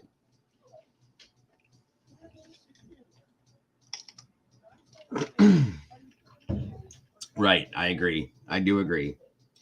I think that there was a lot more known by different people, which in fact is the reason why I think the gag order was put on the fraternity, because a lot of the fraternity guys ended up being called to that place. And I think that's why they put a gag order on them, so they could not talk. They couldn't say things. Now, listen, Terry, I get it. I do. I'm on the same page that you are with that. My granddaughter, 6 years old, would do that. Okay. But we don't know how many times have the cops been to that house, guys. And now this happens. This happened. This is big. It's not just for a noise complaint. It's not just for underage drinking. It's not just for this and that and everything else. What's up, Joy? Thanks for joining us. I think this might be Miss Michelle calling in, everybody. Let's see what we got here. Oh, Michelle. Hello. You are live with the Dago. Hey. How are you, Miss Michelle? Oh, I'm good. I get sick one more time and I'm going to Bermuda. I don't blame you. It's going around, isn't it? Oh, Lord. Since before Christmas, this has been hit and miss. Yeah, it's bouncing off everybody this year. It's really harsh, too. I hope you're feeling better. Nobody else gets it. I hope everybody has a good new year. Amen to that one. I hope 2023 is clean for the rest of all of us. Yeah, okay, I want to start out by saying I am not putting down any of the survivors. Right. This is just something that happened this morning. I was watching a different channel, and I didn't put my earphones on. I was sitting here with my laptop running, and my 12-year-old grandson had come up behind me, and I didn't hear him, and he was watching. And my son came out, and he said, "Mom," and I said, "What?" Like, I realized my grandson was standing there, and I was like, "Oh, Lord." So he asked me some questions, and we went back and forth. And the first thing he said to me was, "Grandma, why didn't she call 911? And I said, "Well, we don't know yet, honey." But what he had heard was on the other channel, they spoke about how she had gone to the door the 3 times. She'd heard the noise, opened the door, went back when she'd heard the crying and opened the door. It was actually, it was actually 4 times, Michelle, but yeah, I remember. Okay. Well, he said, that's when my grandson, who said to me, "Well, she could have locked her door and called 911. And I said, "Well, again, we don't know why she didn't call." And Michelle, hold on 1 second. I don't mean to interrupt you. We can to an extent, guys, but I don't want to get into like religious debates or political debates, because we've done it once before, brought up a couple things and it caused issues, and I don't want that thing to happen in here, because it definitely does happen. We can talk about certain things relating to like these cases or stuff like that, but between us, period, I don't like to do the religious debates or any kind of political stuff like that. That's all. Other than that, yes, you guys can bring up different things and so on and so forth. That's all. just give me a heads up first what you're going to say, and then I'll make sure that it's not going to be debatable or cause any kind of problems, and then we're good to go. No worries, though. Sorry, Michelle. No, that's all right. Go ahead with what you were saying, though, hon. I'm sorry. Oh, no, so again, I kind of looked at him and he said, if that was me, Grandma, he said, I'd have locked the door, I'd have grabbed something to protect myself, and I would have called 911. And I said, okay, that's a good thing to know that you know to do that. And then, because he was, like I said, I hadn't realized how long he was standing there, and it had reached the point where he said she had opened the door and she saw him, and we don't know if he saw her, and he left. And that's when he looked at me and he said, okay, she saw him leave. And I said, yeah. She goes, well, then she should have called 911. And I said, well, again, we don't know why she didn't call. And I said, but what if, nothing had happened? What if everything had been okay? He said, well, the police's job is to come and check on you, so they would just say, it's okay, ma'am. We're glad you called and everybody's okay. He said, but everybody wasn't okay. And he said, wasn't she concerned about, hey, this guy just left and he was up there with them. Shouldn't I get somebody to come and check on them? Mm-hmm. So, he's only 12, and that kind of hit me kind of hard. Like, again, I'm not putting anybody down. She could have gone in shock. But like he said, the first 2 times it was a noise, she didn't see the man. Why didn't she call when she heard the noise?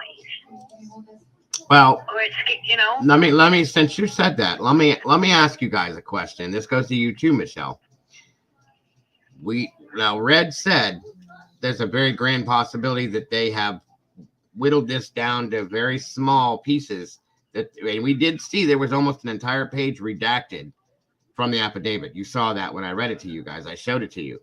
So there was a whole page redacted from this affidavit of things that I believe they cut out because it could cause more stress and problems for the 2 girls. Okay.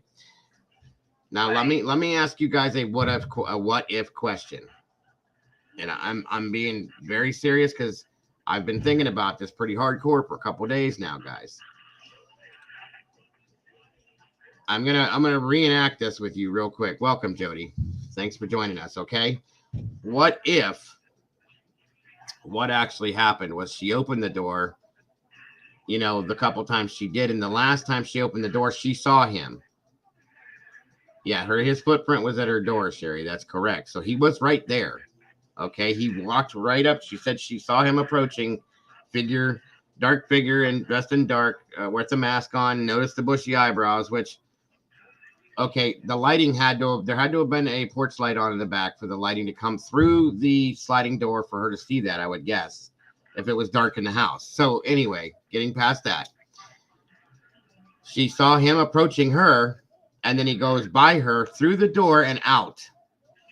Now, for me to think that happened, I would want to think that she locked the sliding glass door immediately, maybe then went back into her room, okay, and locked her door for a few minutes, stayed in there, thought about the situation, and then opened the door knowing that the door's locked and he's gone, and came back out into the house and looked around and very, very possibly saw Ethan and Xana, and then went back into her room in full-blown panic and locked herself back in her room. But again, now she's sitting in her room for almost 8. It wasn't 3-4 hours, guys. It wasn't 6 hours. It was closer to 8 hours, guys, if not a little bit more.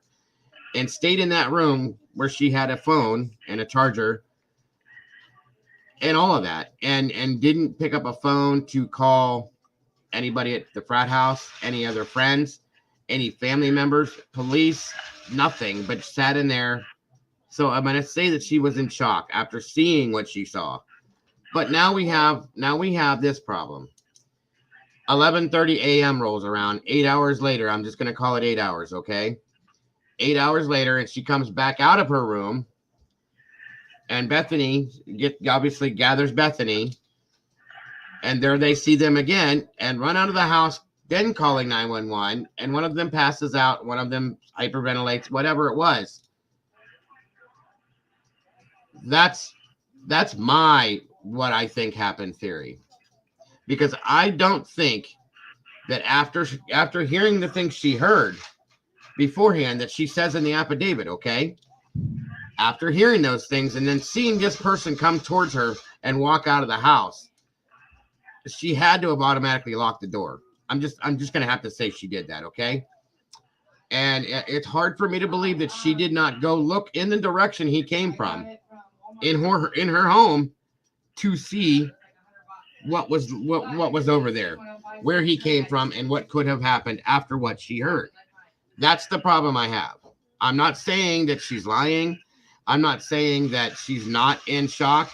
None of that, guys. I'm just saying this is where my mind is at with this. Have a great day, Kim. I'm sorry you got to leave, but I hope you have a great day today.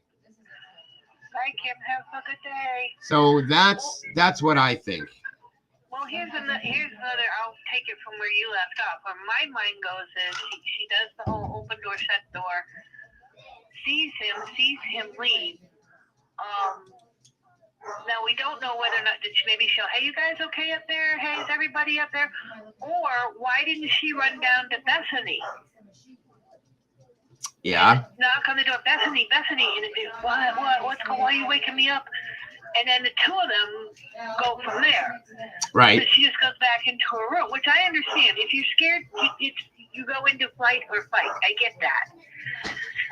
But again, if you're on the same floor as Anna and Ethan, and you had to have heard those screams. I mean, it broke my heart when I heard that, he's fighting for her. He's trying to get to her because I think she was attacked first.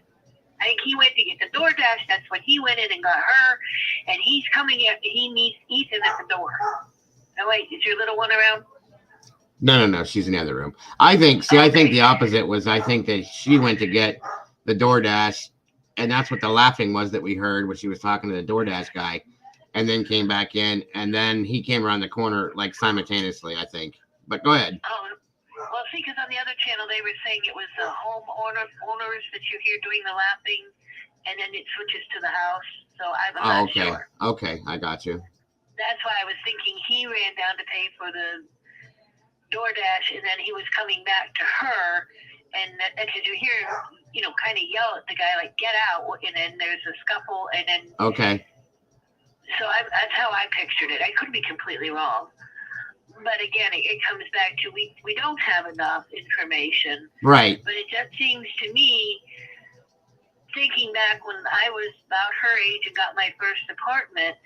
I had a baseball bat in the bathroom. I had a baseball bat in between the kitchen and the living room, and one in my bedroom. So that if anybody broke in, I'm swinging. Yeah. I didn't think about a gun at that age, but I had baseball bats. So you go on the defense, and I said these guys never thought of any of that. So I can imagine her being scared and being, what do I do? What do I do?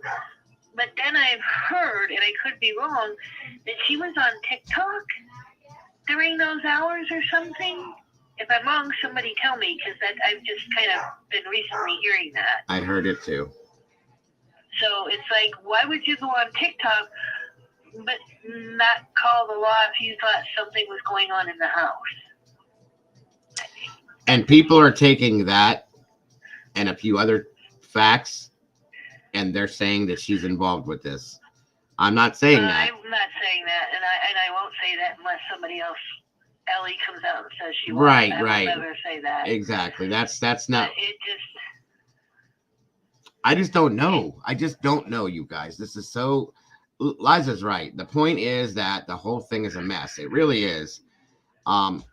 She saw him for less than 5 seconds, but she can give a positive ID on him. And going back to the question I had it posted and I didn't get to talk on it.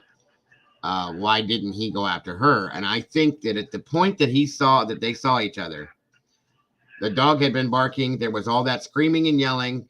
He probably was at the point where he thinks somebody knows what's going on. And then he saw her. And I think he just wanted to get the hell out of Dodge and move on before he was caught. That's what I think happened. Right. remember, we are looking at this with the benefit of hindsight. Our Yeah, mind. I was just going to say, Red just said that in the chat, and I agree with her. But again, it's still logic in my brain says you pick up the phone and you like my grandson, you hide somewhere and you make it. I think there's somebody in the house. I think there's somebody in the house. And they're going to come and check, and if there's nobody in your house, they're just going to say, it's okay, ma'am. This is our job. We're here to protect you. Yeah. You don't get a ticket or anything for having a policeman show up at your house and nothing's wrong. Right. They're covered. There's nobody here. You just got upset and scared. It's cool. Even if the police have been there 100 times for parties, they're still going to come, and check things out. So I guess that's where my brain goes. Is it's just a couple. I mean, I don't think it would have saved anybody either. I've heard that too. People that, she made the call. Maybe somebody would have lived. I don't think so. I don't think whatever he did was brutal. Yeah, it was for sure. Thank you, Molly. I didn't see these things here, hon. Sound barrier. Okay, just to show you guys this real fast. And I kind of agree with Cheryl in a way. Like, I think that one of the reasons may have been that there was things in that house that shouldn't have been in that house. And that, how young kids think that they'll get in trouble for having alcohol or having this or having that. So, yeah. I don't know. I don't know if that's a fact or not, but. Well, see, we don't even know if she drank or not because I'm going to stutter here. Hang on. Bethany and Dylan were both underage. They couldn't go to the bars. I mean, I know that doesn't stop kids from drinking, but You're right. So they wouldn't have been seen, quote unquote, with Maddie or Kaylee when they were bar hopping or working I think he saw them at the Greek restaurant. That's where I think he ran into them. I think so. The vegan restaurant, yes. Yeah. And then he started stalking them. And I think Kaylee was right when she said, I think I've got a stalker. Oh, no, wait, no, I went over here. Never mind. And her parents and sister downplayed it. You're just worried about nothing. And she knew. She went with her gut instinct that she had somebody following her. Hold on, guys. I'm sorry. I'm trying to.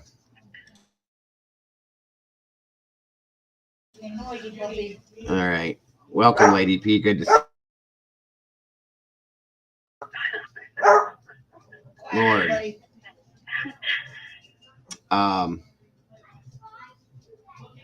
had him long before any lineup. They were following him for some. Yeah, they definitely were. They were onto him for a bit. I mean, I'm sure they may have set that up after the fact. Maybe, after they got him here, just to have like a for sure thing. But I highly doubt that at all. Thank you again for that, Molly. That just shows the sound barrier, guys. How everything was set up here. The house is right here to where wow. And how it comes across. I mean, it is really close. This is the end of his bedroom right here. This is where the sound was. Okay. So yeah, I mean, it's pretty close in my opinion. That is close. Wow. Right. So thank you once again, Miss Molly. That's so much appreciated. And I think I have something else in here. Go ahead, Michelle. No, I was just to say, when I'm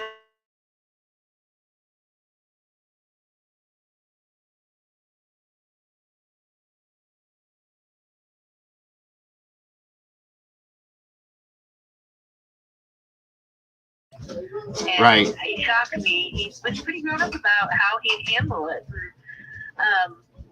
But before I get off, can I do one thing? You can absolutely do whatever you need to do. Okay, I don't know if the chat remembers. I came in a while ago and shared the story about Sir Captain Cory. I'm sorry. And everybody went and subbed for his page. He did get his 100,000, and he got his silver plaque from YouTube. And actually, he hit 200,000. So yeah. Yeah, well, he that was his make-a-wish. Wish was to be a YouTuber and to get that plaque. Mm-hmm. And he did reach it thanks to Johnny Depp and The Rock, and I think there was a couple others that helped him get his name. I just want to pass on that yesterday I saw a post from his mother on YouTube called Cory's Story. It's an informational video regarding her son. And I would really love it if some people would go over and listen to her story, give her a thumbs up, maybe say some supportive words to her. She is one tough lady going through a really I'll give you a little so you can even know what you're walking into. Horace is going through his second reject of his heart right now. And he has asked them not to do a third transplant. This is his wish. He does not want a third transplant. So if everybody could go over to Kraken the Box and look for Cory's Story and give his mom some thumbs up, some love. Heather, would you be able to find the link for that, hun, and maybe post it in the chat for anybody that would want it, please? Or any one of you mods. I just that would be lovely. I think everybody and I definitely will check it out. For sure, Michelle and anybody else that would be interested, I think it would be an awesome thing to show a little support for his mother, because I'm sure at this point, I can't imagine that. So, but I love all you meatballs. Hey, you guys enjoy the rest of the stream. I'm going back into the chat, and I'll see you there. Thank you so much for calling in, Michelle, and we absolutely love you as well. And you're welcome to call at any time. Thank you so much once again. Okay, thank you. Yes, ma'am. Bye-bye. Bye-bye. Heather, it's a link for, is that what that is, Molly? Oh, I think Molly grabbed it. Okay. It's Kraken in the Box, Heather, for that. Remember that boy I had told you about that wanted to hit 100K?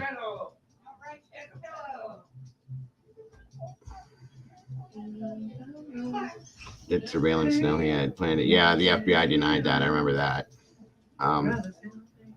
Thank you, Miss Molly, as always. Are we good now?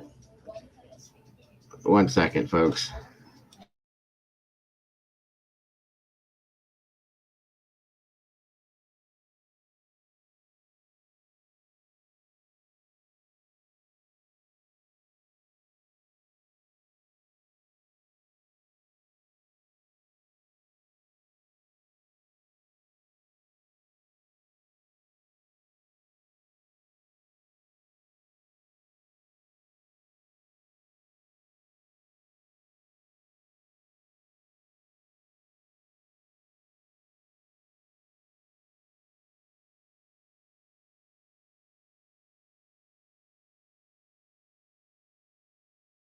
It always is, Molly. Always is. Good Lord. It is the weekend, mind you.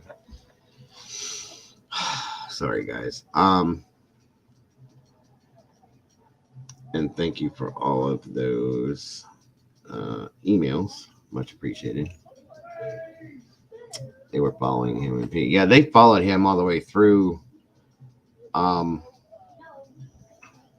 when they were in PA. They were stuck to him for a while. I'll say that much. So, and I think he knew it, honestly, because when he took his trash out at 4 a.m. with surgical gloves on, he threw it in his neighbor's garbage can. What does that say? He knew they were watching him.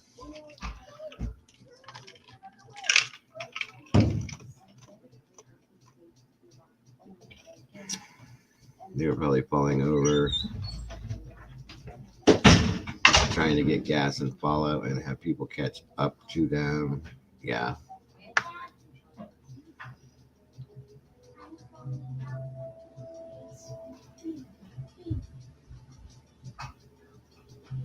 Good deal. Good deal, Cheryl. Thank you. Thank you, Strike. They probably have, Fupa. Some of these things are stuff that they probably just haven't told us. And it may come out later down the road in the trial. But again, we don't know. So we just don't know, sadly. All right, let me see something here.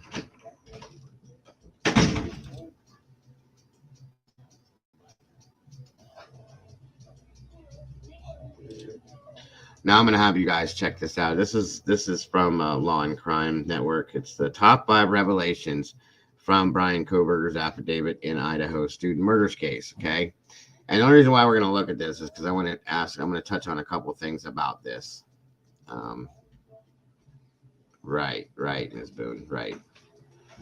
And, we can go back and forth with this here, but you guys have probably seen this 100%.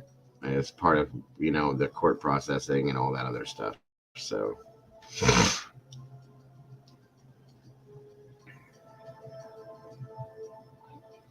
All right. It's the weekend. It's always nuts here. Always. Do you understand these rights? Yes. I am now going to go over the criminal complaint with you. We go over the 5 biggest revelations from the newly unsealed probable cause affidavit in the University of Idaho murder case. I'm joined by my co-host Ann Jeanette Levy and legendary former homicide detective Phil Waters. Welcome to Sidebar, presented by Law and Crime. I'm Jesse Weber. And again, the maximum penalty for this offense, if you plead guilty or are found guilty, is up to death and imprisonment for life. Do you understand? Yes. Well, I will tell you that I was not expecting this amount of detail in the probable cause affidavit. This was an affidavit from Moscow police officer Brett Payne in support of an arrest warrant of Brian Kohberger. Now, Kohberger has officially been extradited back to Idaho after his arrest in Pennsylvania. He now faces 4 counts of first-degree murder and burglary for allegedly stabbing to death University of Idaho students Madison Mogan, Zahner Kernodle, Ethan Chapin, and Kaylee Gonsalves inside of their off-campus home. Their bodies were found on November 13th. Thank you for joining us, Rhonda. I hope to see you back again soon. Appearance in Idaho court. It was great to have you here today. So very much. He's due back in court January 12th. You have a great day. Take care of yourself and be safe out we there. have to talk about this probable and cause again, we hope affidavit. to see you soon. 19 pages. It has been released, and wow, just wow. Let me bring in my co-host here on Sidebar and correspondent for the Law and Crime Network, Ann Jeanette Levy, who's live in Idaho right now. And we also have with us legendary former homicide investigator Phil Waters, who's been following this case from the very beginning. It's great to have you both on. Phil, I am going to start with you. You called it. And the type of knife that they're talking about is the United States Marine Corps K-bar. So when I Absolutely, saw this, Michelle. my thought is this person prior military? So the specific weapon I agree, they're talking Poopa. about a K-bar, which is what this is, then there's a possibility that they need to look into military background of some kind. You called it. We asked you about a month ago about the murder weapon, which hasn't been recovered, and you pretty much nailed it because this is from the affidavit.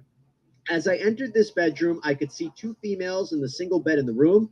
Both Gonsalves and Mogan were deceased with visible stab wounds. I also later noticed what appeared to be a tan leather knife sheath laying on the bed next to Mogan's right side. The sheath was later processed and had K-bar, USMC, and the United States Marine Corps Eagle Globe and Anchor insignia stamped on the outside of it. The Idaho State Lab later located a single source of male DNA left on the button snap of the knife sheath.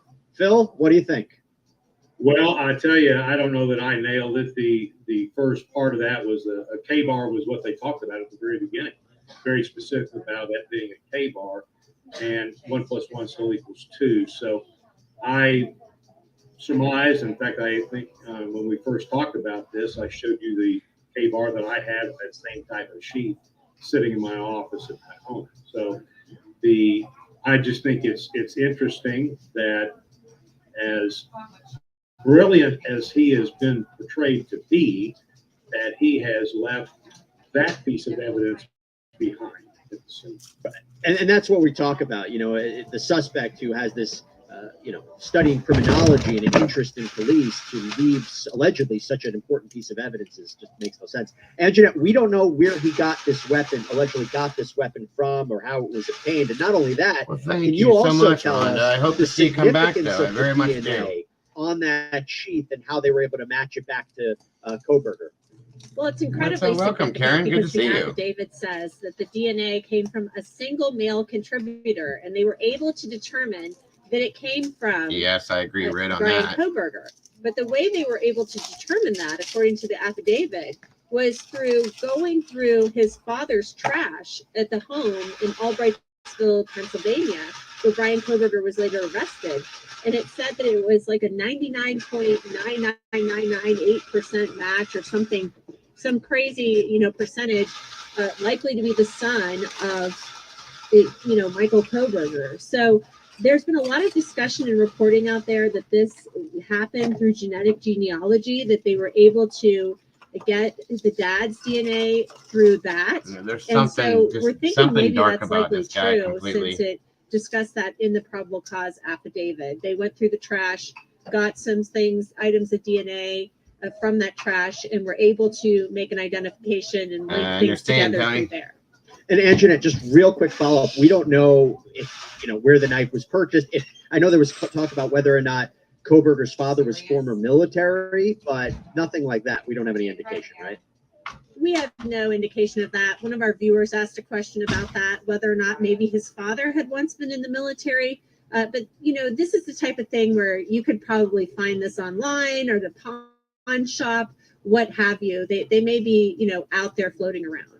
Okay, so now, Phil, I want to bring your attention to this, because later on in the affidavit, they say a short time later, DM, who, by the way, is the roommate, it was one of the two roommates on the ground floor, a surviving roommate. I use that word interestingly because this is what she said. In the affidavit, she said that she heard, or she thought that she heard, Gonsalves say something to the effect of, "There's someone here." DM stated that she looked out of her bedroom but did not see anything when she heard the comment about someone being in the house. DM said that she opened the door a second time when she heard what she thought was crying coming from Kernodle's room. DM then said that she heard a male voice say something to the effect of, "It's okay, I'm going to help you." DM opened her door for the third time after she heard the crying and saw a figure clad in black clothing and a mask that covered the person's mouth and nose walking towards her. DM described the figure as 5'10" or taller, male, not very muscular, but athletically built, with bushy eyebrows. The male walked past DM as she stood in a frozen shock phase. The male walked towards the back sliding glass door.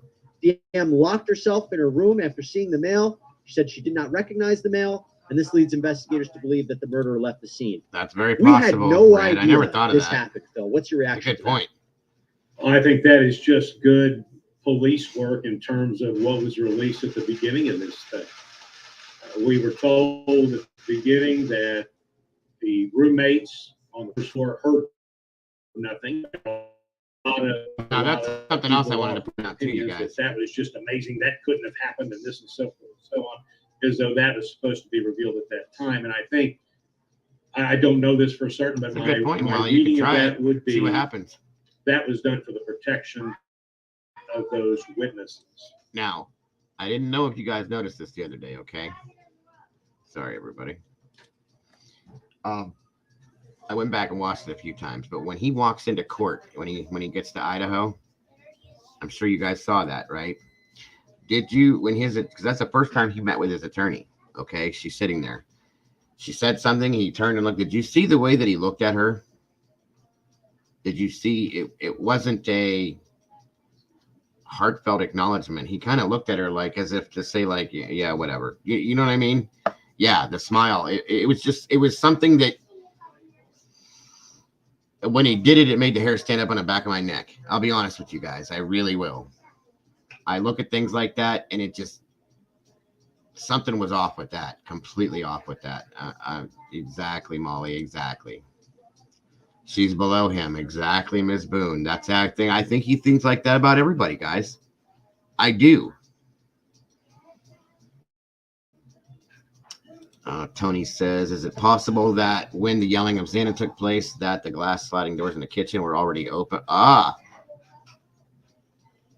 see. I never thought of that, Tony. That is a very good possibility that, yes, the sliding door could have been open. That's a good point, friend. That is a good point. Therefore, it would have came out a lot clearer and a lot louder. That does make sense. I never thought of that, dude. I never thought of that, sir. That's a good point to bring up. You hear me? Oh, absolutely. From beginning to end, Tony, I'm not letting go of this. We're going to be doing some other stuff too in between, but yes, I'm covering 100% of it. Yeah, I agree, Red. There's definitely a God complex with this. That's a very good point, though, Tony. I'm impressed with that. I never thought of that door would have been left open. It could have been left open, at least even if it was halfway open. That would have gave the sound a better chance to travel. I think he will, Brandy. Here's the thing. You guys were talking about a jury earlier. Okay. There's no way that this guy has a chance. I'm pretty sure that everybody in the United States has him guilty, regardless of there's a few people maybe that don't, but I'm pretty sure that everybody in the nation has him guilty, guys. So there's not going to be a jury, I don't think, that is going to find him innocent by anything, unless they find some something that's absolutely ridiculously crazy to say that, to make it look like he's possibly innocent. That's the only thing that's going to pull that back from there. Welcome, Miss Janet Brooks. Thank you so much for becoming a member, guys. We have a new meatball in the house. In the sauce. Welcome and congratulations, Miss Janet Brooks. Thank you so much. That's so much appreciated.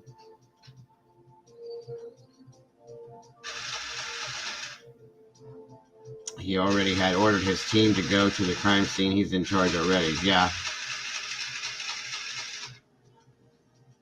Well, I believe that was the I believe that was the public defender that was assigned to him, truthfully. I think, yeah, the jaw clenching is a sign of anxiety or anger. I don't think he's got any fear in him at all. I'll be honest with you, Poopa. I don't think there's any fear in this person, this creature. I don't think there's any fear in him. None.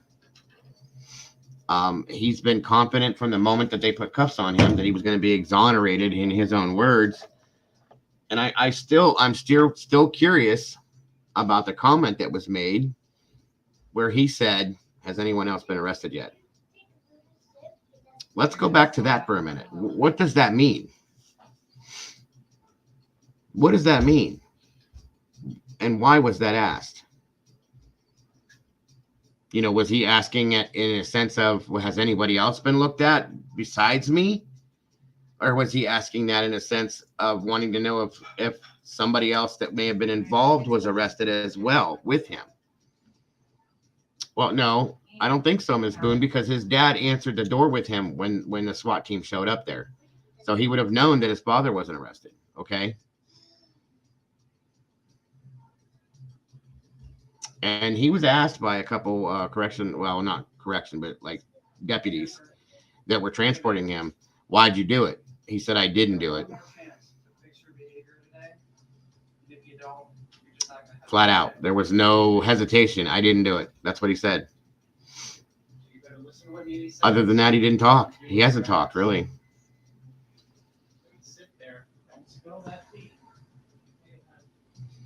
But where are they going to go? What venue could they go to, Vicky, where somebody doesn't know about this? The whole nation knows about this. That's my point with this. They're going to have to try this in Idaho. Everybody in the state of Idaho and pretty much anybody in the United States knows about this. This made national news. This made worldwide news. We have people that are in this community from Ireland, the UK, Australia that know about this. So it's worldwide. So what changing the venue is going to do what? Nothing, in my opinion. I agree, Vicky. He seems to be soulless for me, empty.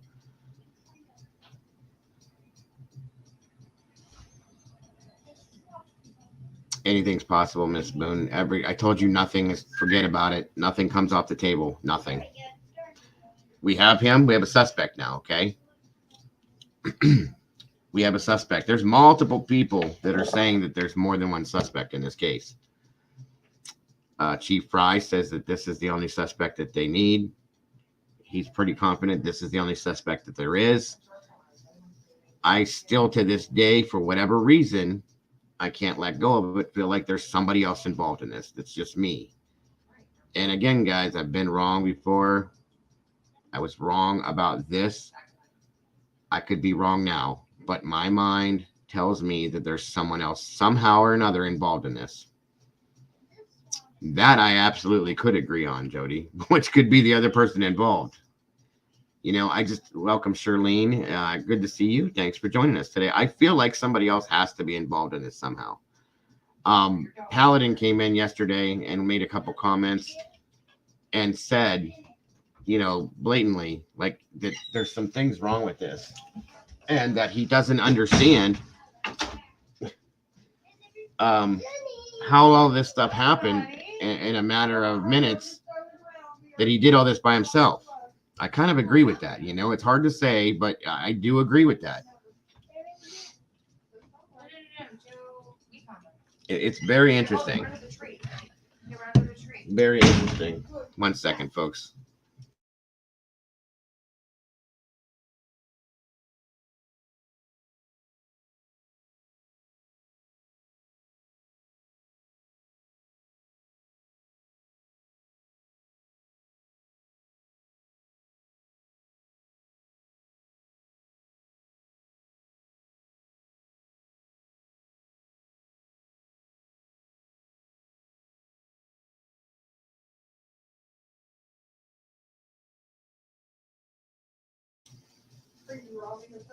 Maybe bench trial. That's no jury. Now they can't do it like that though, Brandy, because of the type of a case this is. Thank you for the input though, Charlene. I do appreciate that. Yeah, they've been in the house. Which is why they stopped the whole cleaning thing, guys, where they cleaned it out. They stopped that one. I still was kind of surprised to see that the beds were still in the house. I'll be honest with you with that one. It was kind of interesting to me.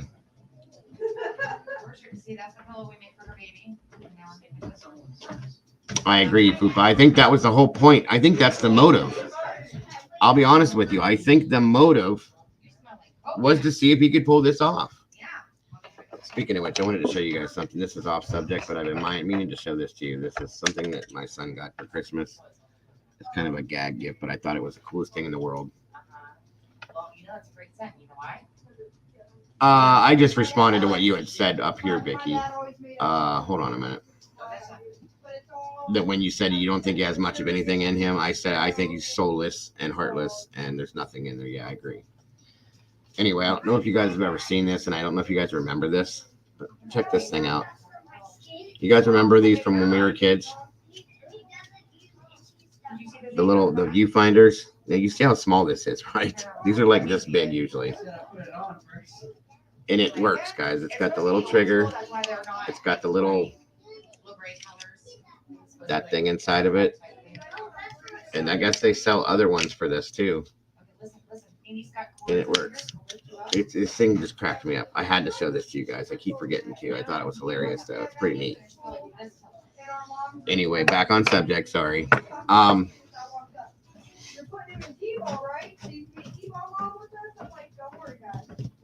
I thought so too. I thought it was really cool. I showed you guys my little mini Stretch Armstrong too. For those of you that didn't see it.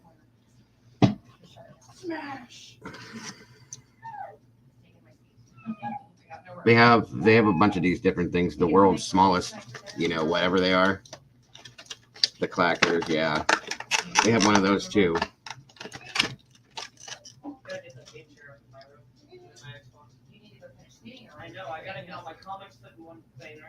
Just like the real one.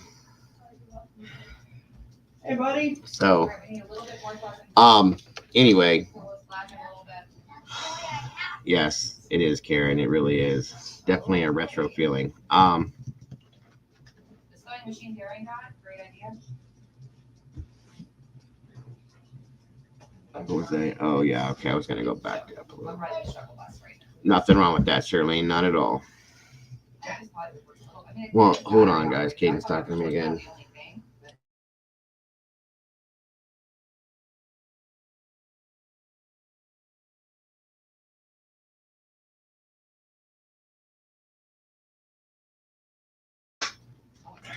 Sorry, folks.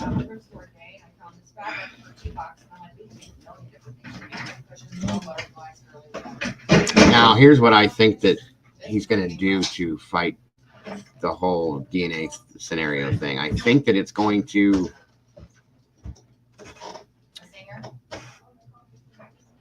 it is Miss Boone, the different DNAs that are there, but they said that they pulled DNA off of the snap on the knife sheath, right? How hard would it be for him to say that knife was stolen from me? You know what I mean? Hey, you, what are you doing? You guys have never seen this guy before. You want to say hi? You want to say hi to the computer? This is my grandson. Come here, buddy. Look. See the camera?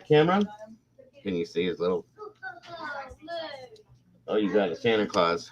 Come here, bud. I want you to wave and say hi. He's very shy, you guys. Look, say.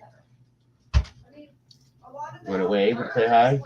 No, he doesn't. He's super duper shy. Sorry about that. Anyway.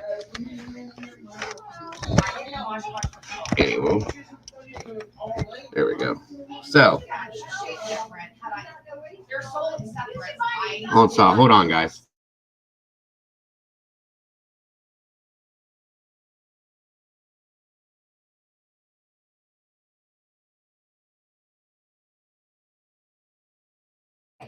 All right. So thank you, Michelle. Thank you. Thank you, guys. He's adorable. All right, he does have to prove it was stolen, and that's what that's what I'm saying. I was gonna go into if he does try to use that as his defense. Well, that knife was stolen from me. Blah blah blah. Why didn't you fill out a police report when it happened, or this or that? But I mean, he could use that. He very well could use that, guys. Just so you know. Just saying. It's very possible. No problem, Jody. I don't know. Is Green Eye still in here? I was hoping she was. I have two grandsons, and the rest are girls, granddaughters. 4 granddaughters, 2 grandsons. It kept saying in production for like ever, and by the way, it doesn't come. Lost the knife, didn't realize it. Well, and that's the other thing, guys. Where do you think the knife is? Honestly, where do you think the knife is? Do you think it's in Washington? I went through my cups. Do you think it's in Idaho? Do you think it's in PA? I don't think it's in PA. I don't think he traveled with it. I don't think he did it all. I think he's smarter than that. I think he left it in Washington. It's either buried, it was put somewhere, but I think it's in Washington. In a national park, possibly. Could be anywhere. Right. Schmovie's right. It could be at any place, but I would venture to say in Washington. That's where I think it would be. And I think he got it's for it. What? Mima not here. No, Mima left. Let her. She went bye-bye. You want to say hi? No? Oh, there he goes like the Flash again. They have his car pinged by a national park. Right, and that's what I'm saying. What would it have taken to take a shovel, go out to a park, bury it? Good luck finding it in a park like that. You know, they'd be going through that park with metal detectors like crazy. And if they did find that weapon, that would make all the world in the difference, you guys, or all the difference in the world. You know that. Not saying that they don't have a case without it. I'm just saying it's going to make a lot of difference. That park where he was near and turned off his phone for 3 hours. Yeah. 3 hours is enough time to go walk in, dig a hole. The knife is only this big, you guys. You don't need a big hole. You know what's funny is I did shove those in his sleeve. I think he took them out. He could have drove down the road and tossed it too. Any of it could have happened, you know. Thank you, Heather, so much for that. Anybody that, again, that has donated to me via Venmo, Cash App, and PayPal, thank you so much. Anybody that would like to support me and the channel, It's very much appreciated if you would like to do it through Venmo, Cash App, and or PayPal. It is so much appreciated at this point in time right now. I very much appreciate it, as does my family. Can't tell. Can I look what you mean? 1 second, everyone. Sorry. What are we doing? Oh, Oh, I got this frame of the. sorry. That was the Mrs. Random trash can, random dumpster, random river. Karen says the Snake River. That is very, very possible. I would want to think, though, Shmooby, that at first I was thinking that he wanted to keep it as a trophy. But then I'm sure that common sense came through and said, dude, you can't keep this or this will bury you. So I think then he got rid of it. I think he buried it somewhere, unless he found a way to incinerate it, melt it down. That's the only way to truly get rid of something like that. But you don't know. That's the thing. You don't know. And we don't know,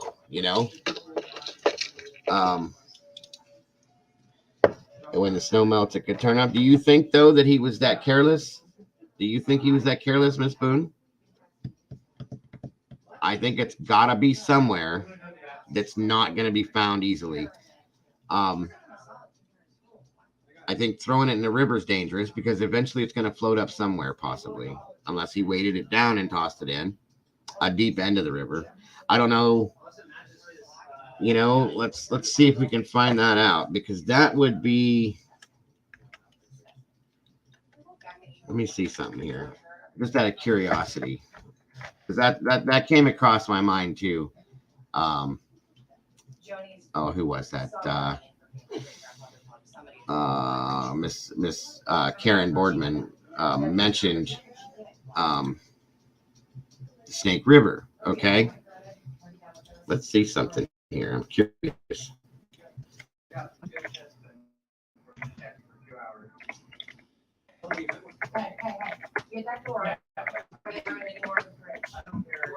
Let's see here.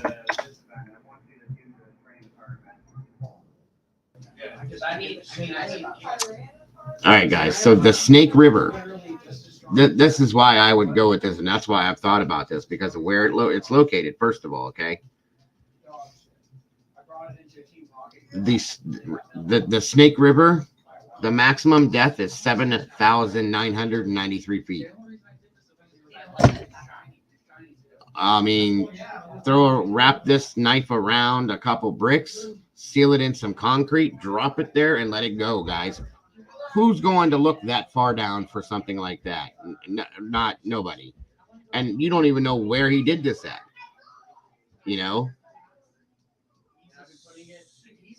That's why I thought about it. Now, wouldn't that be interesting, Molly, if it floated up somewhere in your town? Just saying.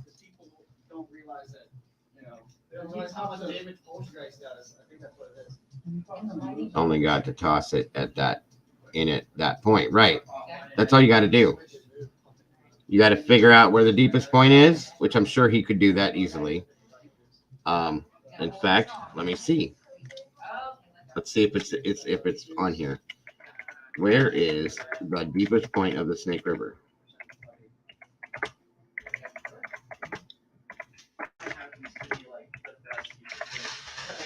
Being that we know this guy knows how to, he's kind of intelligent. Hell's Canyon. The lower Snake River, here, I'll show it to you guys, and I'll read it to you that way in case you can't see it. But this is very possible, guys.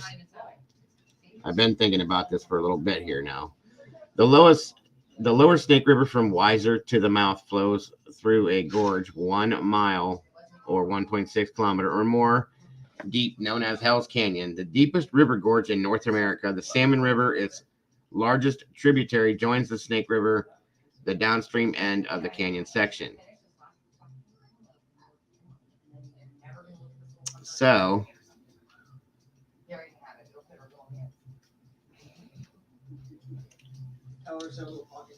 I'm sorry. I mean, it's a very cute idea. Very great, but dear God. That would be the deepest part of the river. So if they could ping his phone in this vicinity, in this area, if he found this out, you know what I'm saying?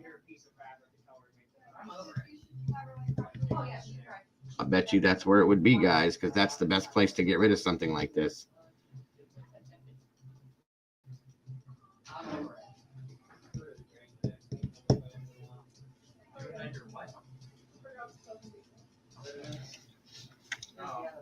Well, the only reason why I don't is because I get mine just from my work.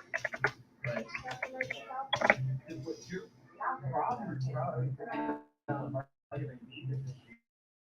Spirit in Washington. Yeah, it's pretty big too.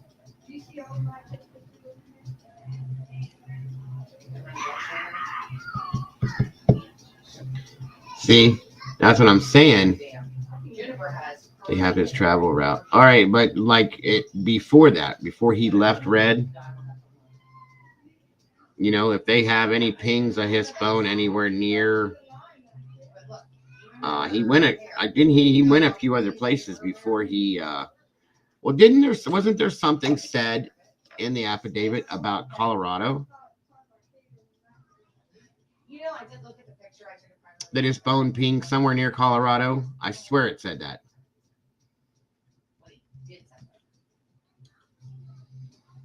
I gotta say, he looks better with short hair, though. Oh, you're doing it? Cool. I'm down. can you help me? No, you're fine. Put the feet down. I know, Mom.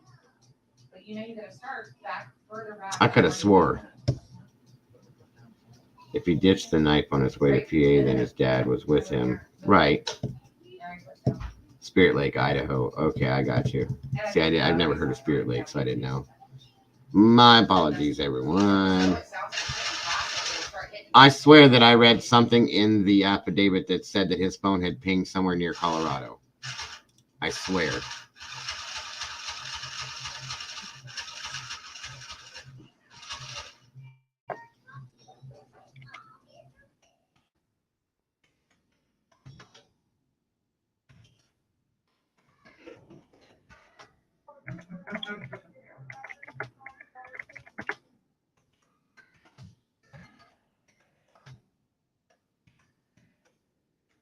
Mom, I got a full inch.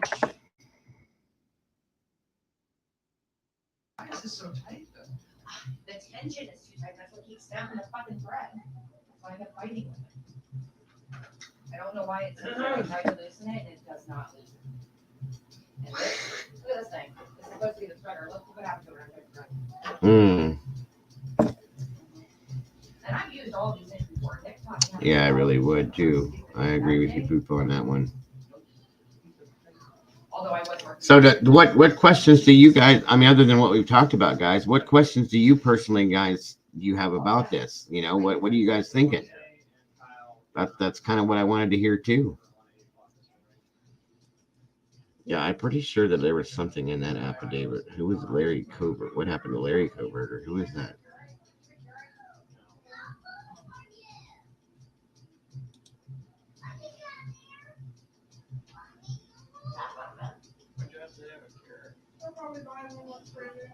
I was just gonna ask if I got like copies and everything from me. Oh, that was just a screw up. Okay.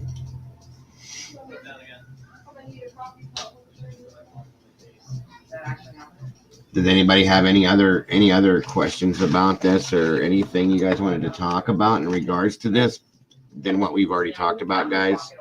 Anything you want to put out there? How did you make it further than I did? I mean, a whole ass pillow and a half. Yes, next Thursday.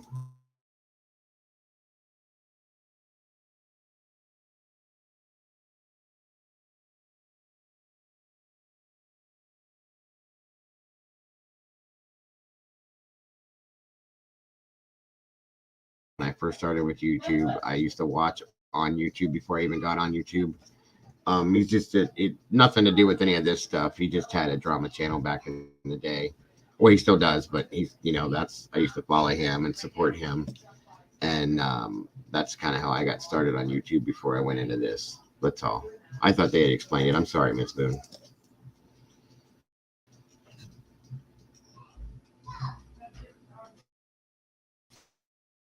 I'm looking now to see if there was.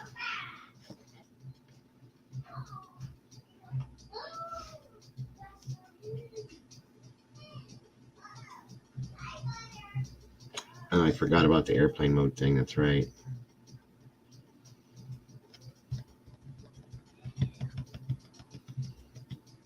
I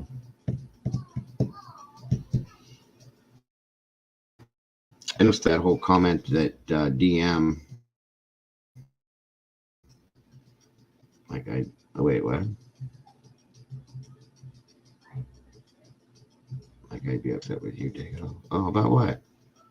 Well, I'm glad to hear that, Ms. Boone. Thank you.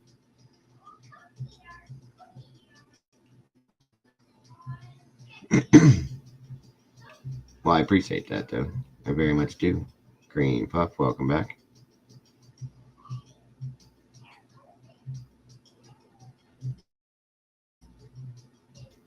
Yes, there it was. Yeah, that was it. There was a license reader in Monroe, Colorado, picked it up. Is there a Monroe, Colorado, though?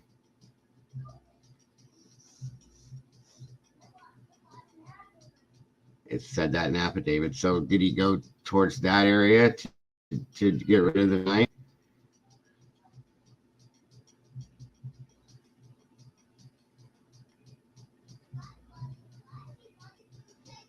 Oh, yeah, no worries. No worries. No worries. Wait, is the Browns game out? That's tomorrow. I keep forgetting today's Saturday. Yep. All about that is left is knowing the connection between them and make certain he was alone in it all, but the gag order will make that difficult. That's true. That's definitely true, Red. And what's the whole deal that, we didn't really touch on that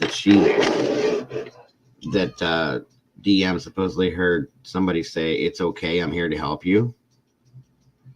I can't make ends with that. That doesn't make sense to me. That was another thing that had bugged me too. For sure, guys, for sure.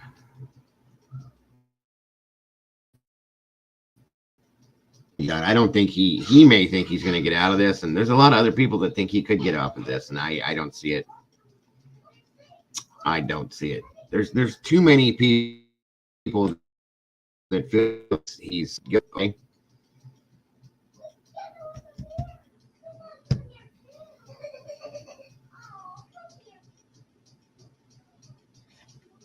Yeah, the whole God complex thing blows my mind. He definitely has that going on. No lie.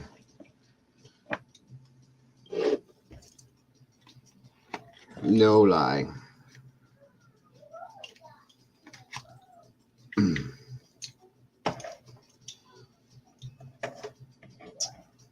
Well, guys, I think we've pretty much touched on everything I wanted to touch on with this. The questions that we have, the theories that we have, the answers that we want, I think we're going to get. I really do. I think we're going to get the... Do I have an audio clip of what they're talking about? No, I don't. I can't find one. The only audio clips that we had that were released that I saw was the one that I played for you guys already this morning. Sadly, I wish there was more. And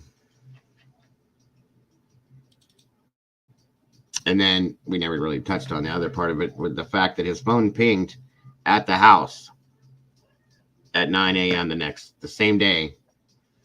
9 a.m. the same day. So he went back. Do you think he went back to get the sheath, or do you think he went back to see what was going on? Because there was no police activity at that time. It hadn't happened yet, guys, as we know. So that's something else to look at.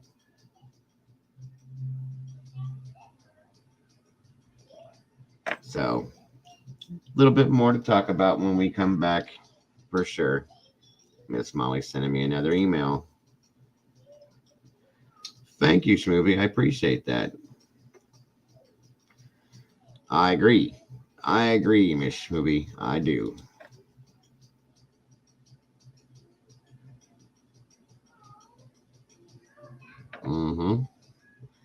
I Absolutely agree, my dear. All right, Molly, sending another email we can check out, guys, before we shut down. I don't know. I can't stream it because YouTube will flag me for that. I may be watching it though. Because I think it's Dateline that's going to be running it tonight. So yeah, I probably will be watching it. I definitely agree with you, Cream Puff. I think there is a lot more. And that's what I was thinking too, Cheryl, that he was maybe thinking about going back for the sheath, and that maybe there was too many people around and he just changed his mind, like it was too late, you know? That's a huge possibility, guys. I think he may have realized, you know, he went back, cleaned up, realized, oh, where's the sheath? But would he have been brave enough to go back in knowing that there was people in that house? Do you think? Knowing that he was seen? I think he went back. Again, you know, the criminal always returns to the scene of the crime. I agree with you on that too, Schmooby. 100% faith in this. I think that they will lock this down. And he's gone, guys. He's not getting out of this, regardless of what he's thinking. No, he wasn't. I agree, Heather. Not even a little bit, because he knows there's somebody in that house. Somebody saw me. They're not doing it. Yeah, he did. He came back 4 times. He went back and forth, and just kind of drove around, I think, and his phone pinged there. So he just, and I'm telling you, it was daytime now, you know, and he probably saw people walking around doing this and thought, you know, it's not worth it. I'm going to get caught. That's okay, Molly. You don't have to apologize, hon. Everything you send me, I am greatly appreciative of. You know that. That goes for all you guys. Everything that anything is super code. Isn't NBC Dateline going to be aired next Friday? Okay, maybe that was it, Tony. Sorry about that. Didn't mean to miscommunicate anything. I think it was to see what's going on. Yep. I agree, Miss Boone. Let's see here. Miss Molly sent. Okay, that's a good one, Molly. Thank you. That's kind of what I was thinking, Jennifer, that he couldn't help himself, that he needed to go. It was something in him. He wanted to go back and see what was going on, you know, to see if DM called the police, if they were there, what the scene looked like, what was going on. Maybe he didn't understand that. Maybe he was confused, you know.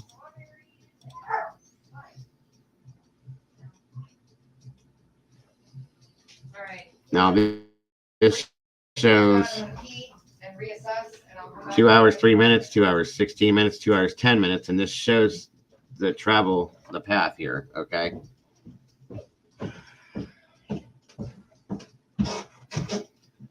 Maybe it's too big to show you guys all that. There's Spirit Lake up here circled. Here's Pullman right here circled.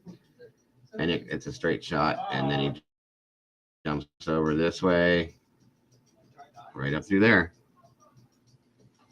I pray to God it is Cream Puff, because I will bring to you guys 100%. Thank you so much, Boone. I appreciate that, Miss Boone. Yes, guys, please hit the like button if you haven't. I very much appreciate that. It helps me with the algorithm. Now here's Spirit Lake. Here's Hell's Canyon, right next to each other. Coming back down. This is Pullman. Okay.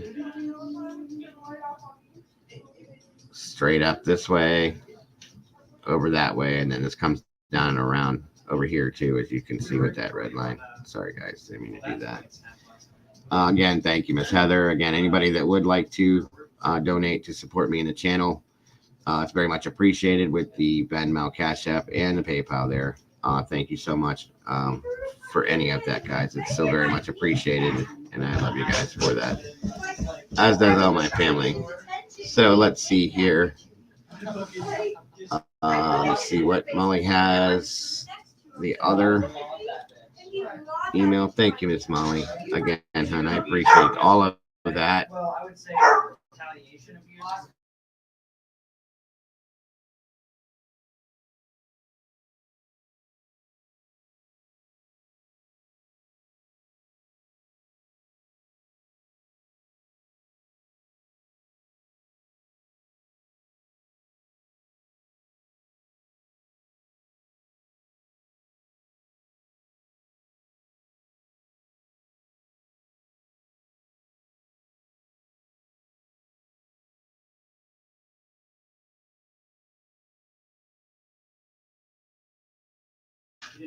All right, here we are, starting in Moscow. Pullman here, going through Moscow's right there, going up Pullman down through the Coeur d'Alene Reservation. I never say that right, I know. Up and down and around and all through here. So I'll be honest with you guys, with all of this terrain the way it is here, Idaho Panhandle National Forest is right through here. St. Joe National Forest is right here. And this is a reservation right here, guys. So there's a very grand possibility that knife could be anywhere between here and here. I'll be truthful. That's my opinion. Thank you, Molly. Sorry about the muting, guys. And again, my question is, if they think he returned, they should have him on camera there. That was what I was thinking too, Red. But they said that they pinged his phone the next morning at 9 something, I think it was. So, okay, it's 48 hours tonight. Thank you, Vicky. I will check that out. And then the next Friday must be the Dateline thing, which I love both shows. So, and I'm trying to remember actually, what show is 48 hours being? I can look it up, but which show are they being like what are they broadcasting on? Which channel are they broadcasting 48 hours on now? 912. 912, right, I right. didn't get that fucking spot. Are you serious? Right. And I went back.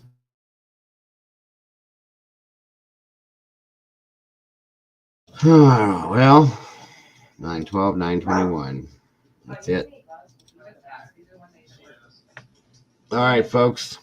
I think that's going to do it for this Saturday, January 7th.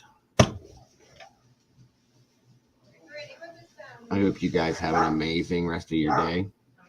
I hope you guys have an amazing weekend, period. I love you guys to death. I appreciate the support you guys show me every time I go live. You guys are here. I love it.